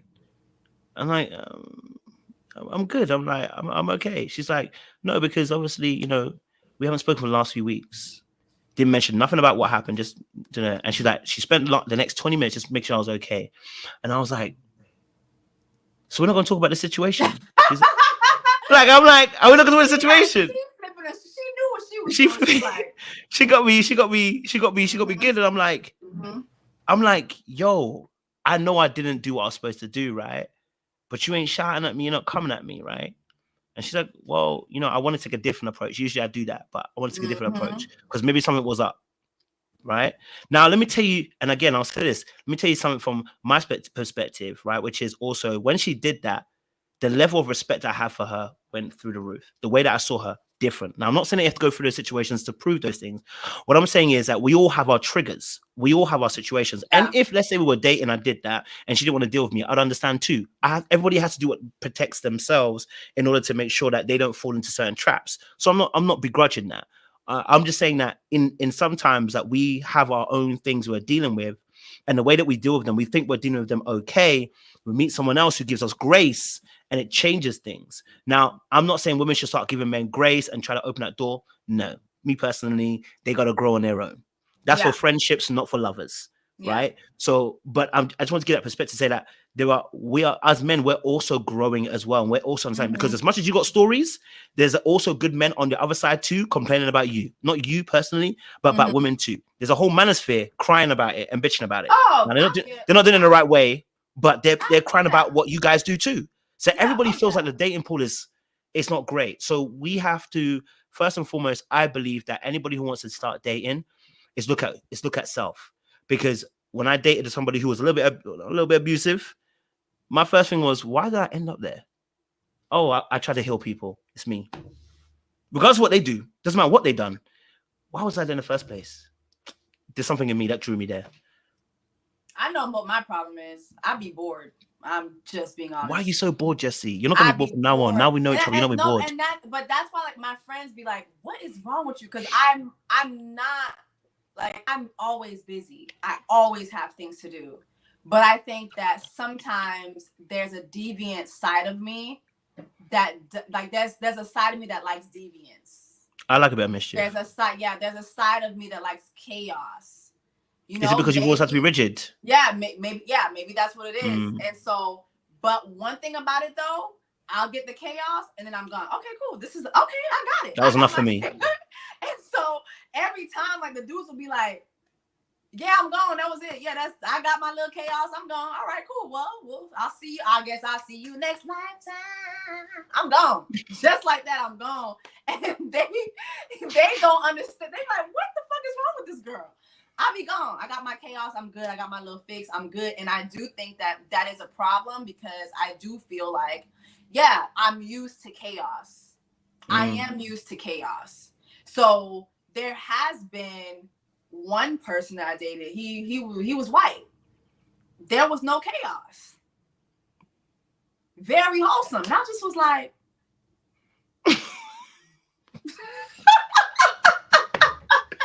you need to do something. Yeah, like blow something up.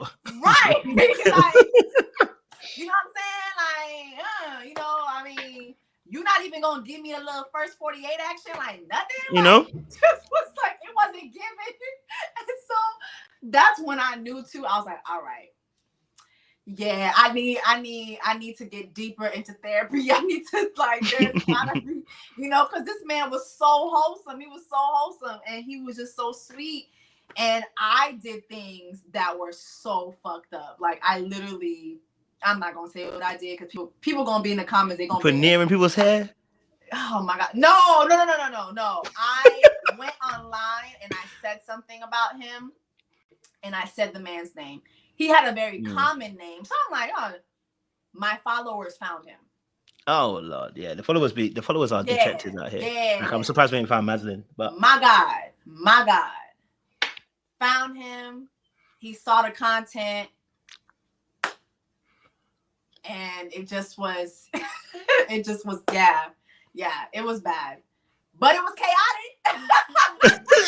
So you created your own chaos. I get it. I get it.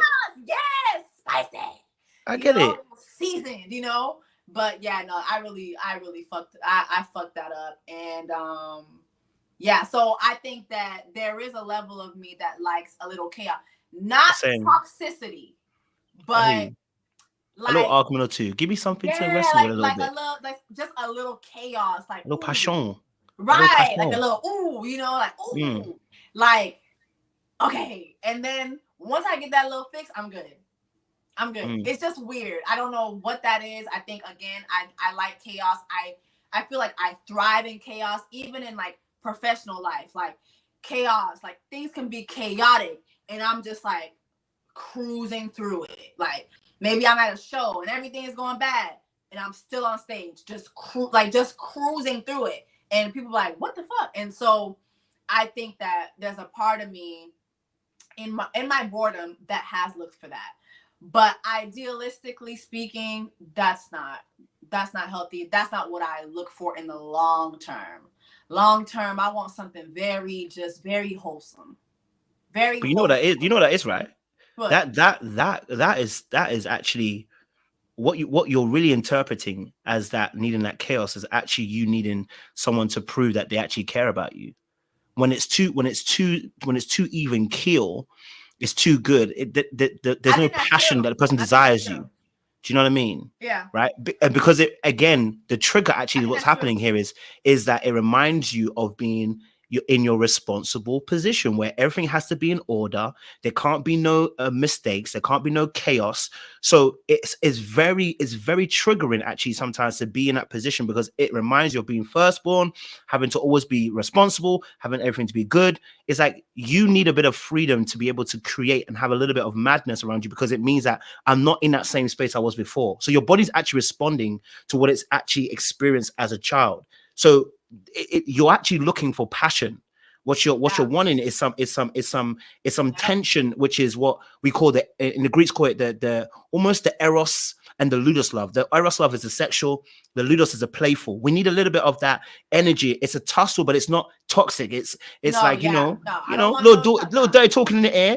Give me you a little bit on the edge. True. I think that's true because like one thing I was even telling my friend the other day, I said, my mom never chose me. Like she never chose me. I was the oldest. So as the oldest, everything was your fault. Right? Come on now. So if oh my God, this makes me a little emotional now that I'm thinking about it. It's okay. We're gonna get emotional together. Like as the oldest, everything was my fault. If something happened, everything fell on me. If somebody else did something or said something, it was me, right? In my professional life, I have to fight to be chosen. I feel that all the time. I have to fight to be chosen. I have to fight to be chosen. Even like on Wild 'N Out, like, you know, I joined Wild 'N Out 5 seasons ago. I'm about to film my 6th season. In my first season, I was fighting to be chosen to have a lot of screen time. And so my 2nd season, I was like, you know what? I'm going to start singing more. Right? So I started singing more. And then I would get more airtime because nobody else was singing their responses. So I was getting chosen now amidst that chaos. Then I did this one Whitney joke. And the shit broke the internet. Good and bad. But then now I felt a diminishing. Even though we filmed it, everybody was on board. Everybody loved it. But then the response brought something else. So then now it was diminished. So then I had to find another way to get that. Okay, yeah. That fix. Yes. Come on. It's like even at Dish Nation, like I'm a permanent host now, but people don't realize I've been guest hosting at Dish Nation since 2019. It was a fight to be chosen. It's this fight to be chosen. I feel like I don't get chosen a lot. And I take a back seat a lot. I don't get heard a lot. And I do feel like in relationships, I think that because I have such a big personality and now I have a big platform, that a lot of times men take that as she doesn't need to be heard. She gets heard all the time. Yeah. She gets heard all the time. You get heard all the time. People like your stuff all the time. People leave comments for you all the time. But you're not hearing me. You're not choosing me. I need to feel like you choose me.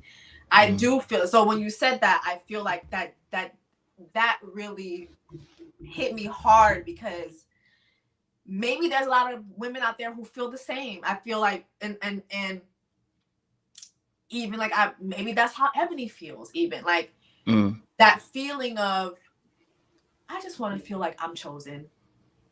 I want to feel like somebody is going out of their way to choose me. There's only one person in my life that has gone out of their way to choose me. That's God.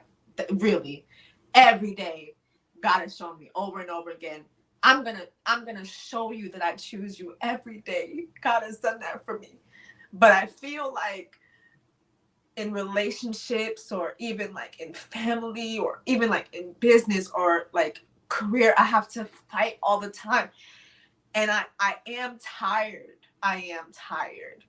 And I don't want to have to do that in my love life. And I feel like, unfortunately, I've had to do that. And so I that's something that I really don't want to experience anymore. I don't know how to not experience it anymore. So I think for me, the best thing has been to retreat, has been to just, I have all these other things that I feel great at, and that soothe me, and that, feed me. I will focus on that. I have good friendships. Right now, my career feels like it's choosing me. So I'm going to nurture those things.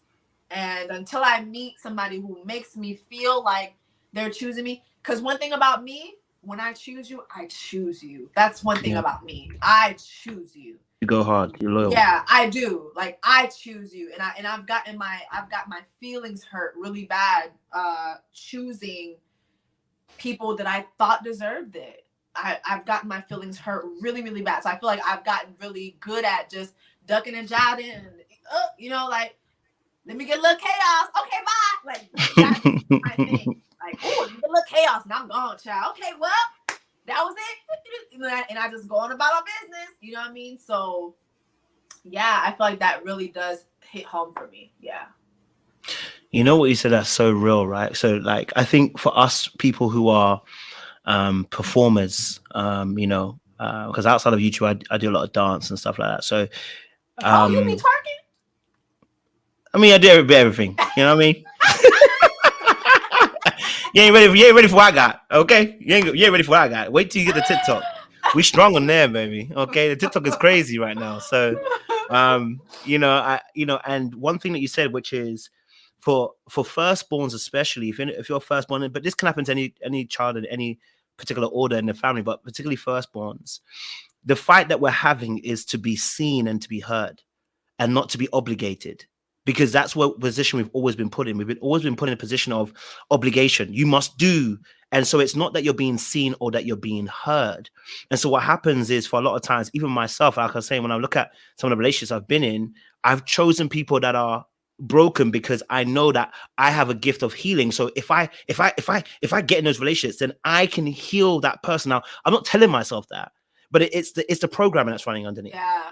And so when I get into that relationship, I'm getting with somebody who is broken in a particular way, that I'm trying to heal that person in that relationship, because once I heal them, then they're going to see me and they're going to hear me, right? And they're going to love me the way that I actually wanted to be loved, rather than me being obligated and responsible and put into a role, right? So oftentimes where I find myself in those situations where women who weren't going to be able to give back what I wanted, I'd fight more. Because you know what, I'm thinking to myself, you haven't got someone to fight for you, so I'm going to fight for you the way that I would want someone to fight for me. But the problem is, you're not even ready to receive. So even if I'm fighting for you, I'm fighting by myself. I'm not in the ring with you because you're not in the ring. You've left. It's just me. And that's what a lot of times we find ourselves in. And performance especially, we are the worst for it, because what we will do is we will supplicate what we need from somebody who we're meant to love, and they're meant to reciprocate it with an audience. And this is going for me too. Right? So our audience becomes our medication, but the reality is they are an aspirin to, you know, a migraine. It's like it soothes, but it doesn't solve the issue. And so they are partly stemming the flow, but they're not healing what's happening. So yes, I can talk to we're talking to 1,000 people. Wow, shout out to people who are here. We're speaking to 1,000 people right now, right? Great, amazing. It will feed us for the next hour or two. We'll be happy if we got sponsorships, we got deals. We'll be happy, but then we're going to be alone. And when I'm alone and that thing has worn off, I'm now sitting with my thoughts, and I realize I still feel that need to receive, and I still have a hole inside of me that hasn't been touched yet. So I can supplicate and medicate, and that's why people can stay in dysfunction for so long, because they look functional. Right? I'm functioning on dysfunction, but it looks like I'm okay, but it's because I've put up this great front. I'm used to it. I'm a firstborn, you're firstborn, you know, you got to get on with it no matter what, right? You ain't going to come here and die. Now, look, you can shed a tear here today, but Jessie going to get up and get on with business, because tomorrow's got to come. That's how you are, because that's what you've been born with. But the struggle we're going to face here for both of us is that we want to be seen, we want to be heard, and we want to, and that presents this, I need to be needed, but I also want to be chosen too. And that takes us to people who give us an aspect of that, but not the wholeness of that. Yeah. You know, not the fullness of what we're actually wanting. So they may be, and this is how someone might give you all this attention. You'll be like, yeah, I love it. And then you'll see that the person starts to wither away because they're not being true. They're not true. But we get so excited because we're like, finally, I've got what I wanted, without actually first kind of assessing the situation. Let me just assess it and make sure, you know, because we so want it. When someone's so thirsty, you offering them a drink, they don't care where the drink's coming from. Oh no. Just let me sip. You know what I mean? But us performers, we suffer through that a lot because we have medication, some aspects. So we don't even stop and rest because we haven't got time, because we feel like we're in survival mode because we're still surviving from our home. Yeah. That's another thing too. Yeah. I feel like that adds to even the conversation too.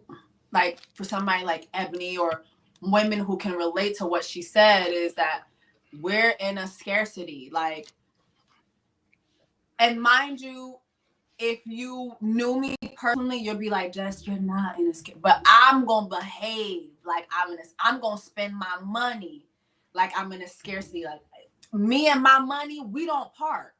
Baby, come on, talk to me. I don't be playing them games. No. Them continents will always meet. We do not part. Okay? Like, I cannot go broke for y'all. Oh my God, no. My family will tell you I'm cheap. Oh, Jessica, so cheap. Mind you, baby. That's like I'm cheap. I'm cheap. But with food, I'm not. I can't lie to you. I don't know what it is. Something about food. Yeah, I don't know what it is. Food, wigs. No, you know what I mean. But other than that, oh no, like even like home buying right now. I could go all out, but I'm not gonna do that. I just need something that looks really, really nice in a good neighborhood. I ain't gotta be seen. Just give me something that could stand up for the next 10, 20 years. I'm not gonna be in that bitch for more than 5, maybe. You know what I mean? But I can guarantee you within 5 years, I'm gonna pay it off. Probably within 2. You know what I mean? Because me and my money don't part. But I do though behave like I'm in a scarcity. I do behave like that. I do work like that. Like one thing, I could say I'm gonna be off for 2 weeks. I'm working while I'm off. Same. Survival mode. I'm gonna tell you, I'm down there working. This is supposed to be my vacation. I'm making content. I'm doing this. I'm doing that. Right? Because there's this thing in my mind. It's like, oh, well, they approach me now. They might not approach me later. So let me do it right now. Because they might not get later. Whole time, I'm the captain of this shit. I'm steering how often people see me. I'm steering that. You know what I mean? And so that's another thing I'm trying to rest into, which I think a little bit of that might go into my relationships too, which is like, let me do this now, like, you know, because he might not want to later on. You know what I mean? Let me give him this coochie right now. No, I'm just kidding. I don't have to y'all know I'm a virgin. But I'm a renewed version as well. Yeah, I'm a virgin for real. But yeah, like I will operate in a scarcity, you know what I mean? But that's something that I'm doing way, way better at too. Like just resting. I think just like you said a while back, is just resting. And even Iyanla said this too, which is I think just as women too, nowadays we're so used to being builders too, where we just really just need to rest. I feel better when I'm resting. I look better when I'm resting. Like Jessie on vacation is the best Jessie. She looked good. She smelled good. She's having the time of her life. Like you look like you was enjoying yourself. What you saying? You was out enjoying, baby, jumping on boats, to people boat. Huh? That's when I'm my best self. When I don't have a care in the world, that is my best self. If you see me on somebody's island, that is literally my best self. I don't know what it is about the water. Maybe it's because I'm a Cancer. Maybe I don't know, or maybe because I'm from I'm Haitian. So whenever I'm in the Caribbean, whenever I'm by the water, there's something about the water. Yeah, there's something about the water. Even if I don't go into the water, there's something about the water that just makes me feel planted, and I feel like I'm not going anywhere. I'm rested. You know, that's my best self. So yeah, I do feel like I can be more of that in relationships, is, you know, just minimizing the talk back, minimizing the, you know what? I see you. And just moving accordingly and just going on about my day, going on about my life, resting. I think that the response to that is way better to when you argue and fuss and fight. I think it's way better. Just way better. I agree. I think women are so great at bringing solutions and fixing that, and due to obviously trauma as well, you get so fixated on fixing. You know what I mean? And as men, we need time. Not like, you know, yes, but not even necessarily. Yeah, I'm just telling you, like I made that decision, like even like going into this year, like I had one incident this year. I was seeing someone, and we were just, and I suggested therapy. He wasn't my man, but you know, we're seeing each other. I suggested therapy. You would have thought I told this man to suck somebody's booty hole with a straw. Like you would have thought I told him, hey, dude right there, go suck his ass with a straw. Like literally, like it was like all hell broke loose. And I was like, you know what? My bad. I shouldn't have even suggested that. I just should have just left. Like there is no fixing this. We're good. I'm not fixing anything. I'm not fixing anything. My name is not Bob, and I'm not here to build shit. Okay, I'm not here to fix nothing. I'm not here to build. Like, I need to be. I feel like that for me is femininity, is resting. Don't get me wrong. Somebody shows me that they're here for the long run and they're earning my trust. They're earning, my time. Yes, that's different. And as time goes by, there will be, a little bit of, a little yin yang. But I'm not coming in this bitch like Bob the Builder. No. My name is not Bob Keisha. And listen, I agree with you on that point. And I think what I would say is that I like words are very powerful because they carry energy. But the Bible says there's life and death in the tongue. But I think what's really powerful is that a change of words. So a lot of the time when I'm coaching clients, I tell them about changing positive from negative to positive, right? So for instance, it's not fixing, it's suggestion. So that's a change of behavior and a change of words. When you suggest, you still give me the power to make the choice. And that's where actually the femininity is. And that's where the masculinity of a man is, because you may see something that actually does need fixing. Yeah. And I may not see it, but all you can do is suggest. If you go ahead of me, it's a bit like God and ourselves, right? God can, God wants to lead. And sometimes we can see something, we're like, but I want to fix it now. And God's like, I'm going to fix it when I want to fix it. But you can go ahead and do it. He will allow you to. But you're going to come back and be like, yeah, you know what? I saw what you meant, God. Like, I shouldn't have gone ahead of you. And that's oftentimes what us as men, and good men, not every man, but good men need. They need suggestions, not the fixing. So when you are in a position where you're able to be like, the resting in femininity is resting in power, because a man is meant to rest in his might. The power is the ability to influence. This is what Eve did for Adam, right? Even though they got kicked out of the garden, if you watch what she did, she just suggested. She didn't force him. We didn't hear no words. She just said, and he decided he was going to take it, right? So in that, the power of a woman, the art of a woman is the power she carries to influence us. So the ability to suggest to me means that it may come out that I'll be like, yeah, it was my idea. But you know, back in your mind, God, that was not my idea. But I'm going to be like, yeah, I got it. You know what I'm saying? But a good man will also remember that, hey, my wife is the one that's helping me and showing me this. So I think a change of words is powerful. So here it's not that you're fixing someone. It's that if you see something, you can only suggest and then you can rest. And you can like, well, if he doesn't take it, doesn't take it. You know what I mean? And if you write, you go and watch how you go. If he's a humble man, he gonna come back crawling like, yeah, babe, do you know what? Yeah, he was right. Right. And then what happens is now we can have a dialogue. Because now you can say, now he can trust your instincts, because now he's going to give you room to speak. And when you speak, you can be like, babe, well, this is what I think you should do. All right, cool.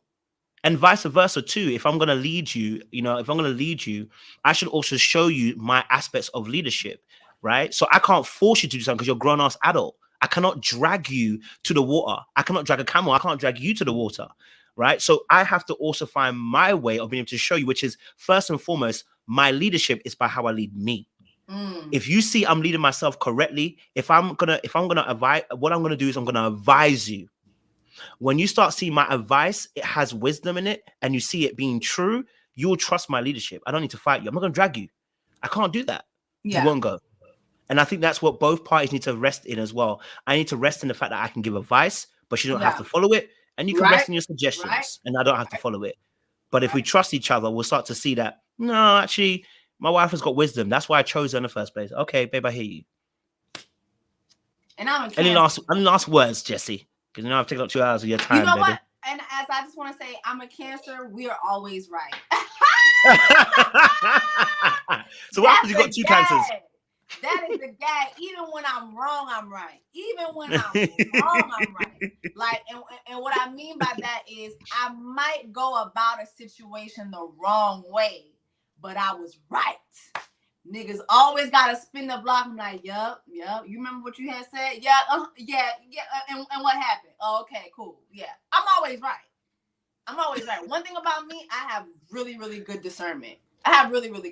So yeah. But I mean, yeah, my last words would just be this. I mean, I just feel like in the end, I know for me personally, like I've talked about my experiences and, you know, like what I'm going to, you know, divest from doing.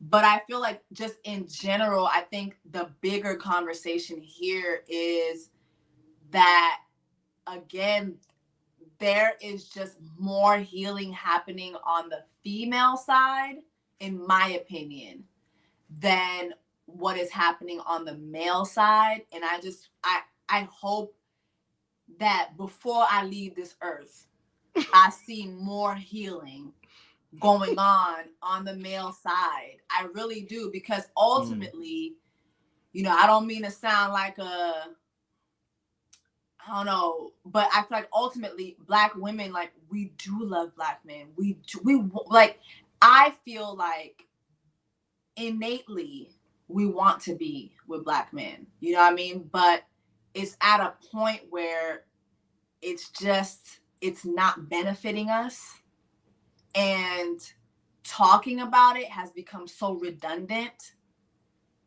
that it's just sad at this point.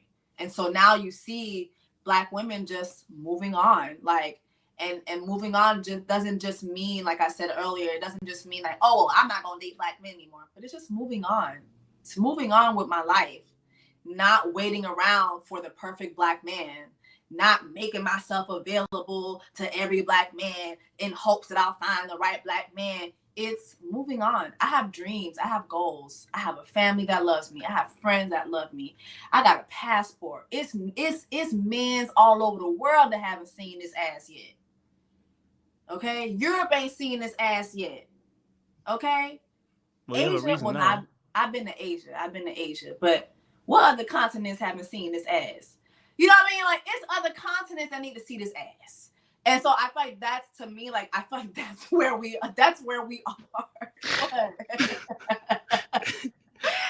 I'm going to Europe for my birthday because France needs to see this ass. I'm going to Europe. I'm going to Spain, need to see this ass. Listen, I've been squatting. It's other niggas that need to see this ass. That's what I'm saying. You know, Atlanta done seen this ass. Now it's time to get on a plane and go over the seas and have overseas niggas see this ass. You know what I mean? Like, I noticed you didn't mention the UK out here. What you trying to say? Oh, okay. I haven't been to the UK. So for my birthday, I'm doing a European cruise with Virgin Airlines. They hit me up and they're like, oh, we'd love to take you to Europe. I'm like, what? Okay, my birthday is coming up, so I'm going there for you. I need to change my prayers. Yeah. Because it's not hitting right. But I'm gonna go there on a cruise, but I actually want to go to London. Like, I want to fly into London and you know, but you know, I don't know, you know, I saw a side bitch get crowned over the weekend. I don't know how I feel about that. Listen, side chicks can win out here as well. Listen, you know what? It's a dangerous world out here, baby. What the fuck is going on? Dangerous world out here. Getting crowns. I don't know what y'all got going on over there, but yeah. So that's just where I'm at. I'm just like, I have other things that really make me happy, and you know, I'm just pursuing those things, and I feel like, you know, when the time is right, God. I don't feel like just God will send that person. I don't feel like God just sends you people. I feel like God gives me eyes for me to see. But I feel like in the right, when the time is right, I will meet that person. I really do. I feel like that. I'm a I'm a hopeful person in all aspects of life. So I believe that one day I will have like an amazing husband and amazing kids. I really believe that for my life. But you know, until that time comes, I'm just gonna invest into me and invest into what makes me happy. Like, you know, I got a car a month ago. Like, that makes me so happy. I haven't had a car in 7 years because I was living up north. Yeah, and so like, I'm happier even with that. Like, just simple things make me so happy, and I'm gonna focus on those things. I like that, man. And you know what? You know? If it's a bus driver, but does he own the bus? And does he own? You know what's funny? I'm gonna tell you a quick story. Growing up in elementary school, Monsieur Flanel was my bus driver. He was a Haitian guy in the neighborhood. He bought a jitney. A jitney in our culture is like those church buses. I don't know how. Yeah, like a van for us. Yeah, he bought himself a jitney, and you know what? He went around and said, I'm going to pick up all the children. You pay me $200 per mois. I will pick up all the children. He owned his bus.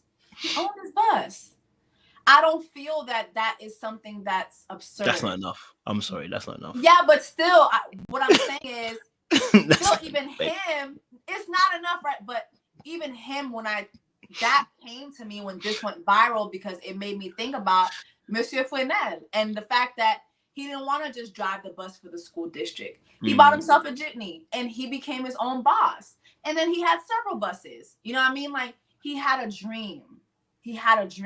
And I think that story just reminds me that there are men out there who have dreams, who have a vision for their lives.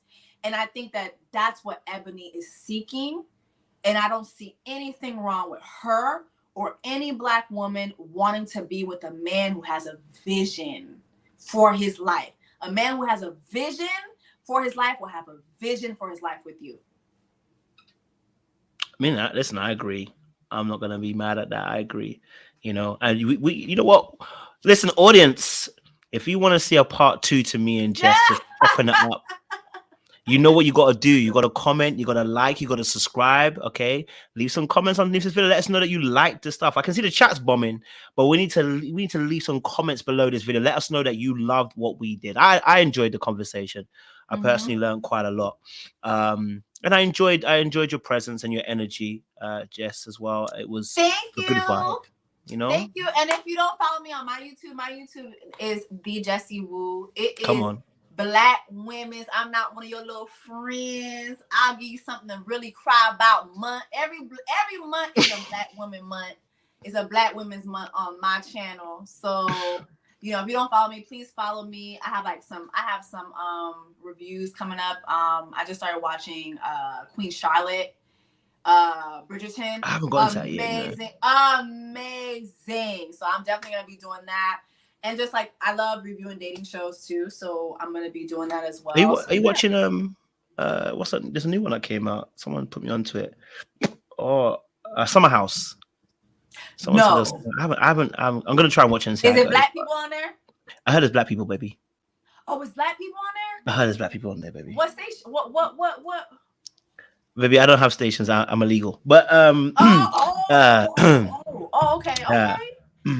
Okay, you dangerous. But I think you know, I like a little bit of chaos now. You know, I like a little day. You know, I like a little bit of danger now. Okay, just a little dash of that danger. Okay, I'm on the edge. Someone says I'm Bravo. So okay. Yeah. They said it's Blake. So Oh, you know what I did? So I was busy doing something and it was in the background. I'm gonna watch it again. This one guy that I know, Preston, is on there. Preston Mitchell, he's on there. Yeah. We'll talk behind the scenes. Yeah. Oh, okay, cool. Okay. Oh, all right. Well. All right. Well, I mean, thank you so much for having me. I'm really excited.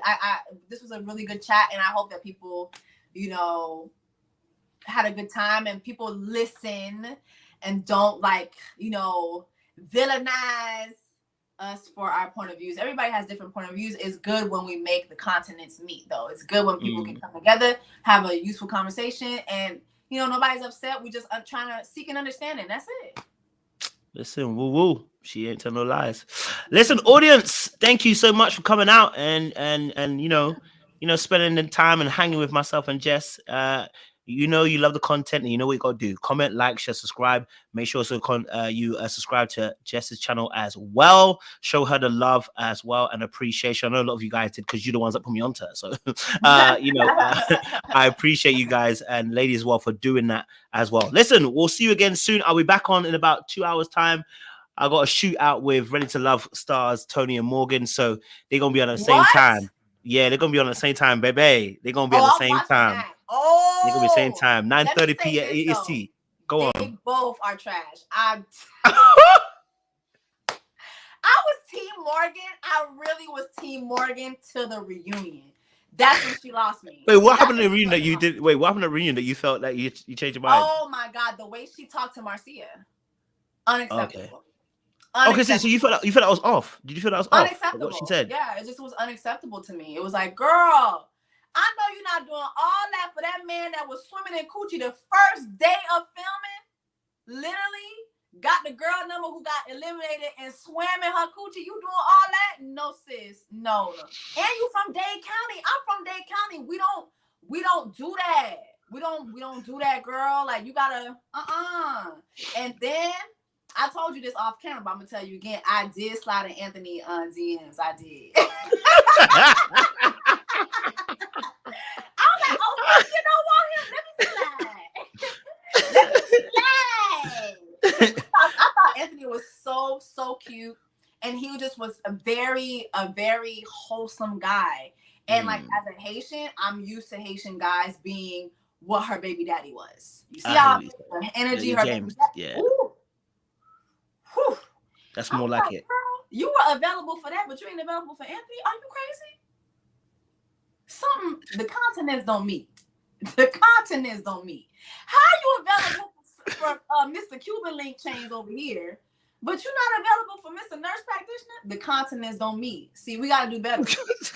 I like this. I'm gonna have to steal this thing. The continents. You know where I got that from? It's from DC Nash. DC Nash. Oh. I was like, wait, yeah, there's a Reno 911, I think. There was a girl who was wearing a ponytail. She said, "Now, sis, your edges are from Africa, but your ponytail is from Asia. The continents don't meet."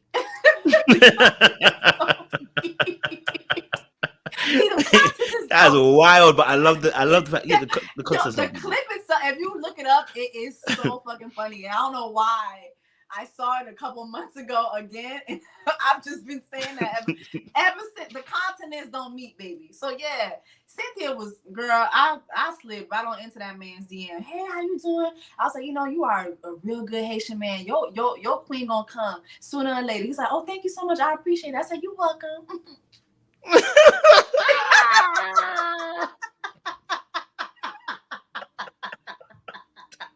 She's like,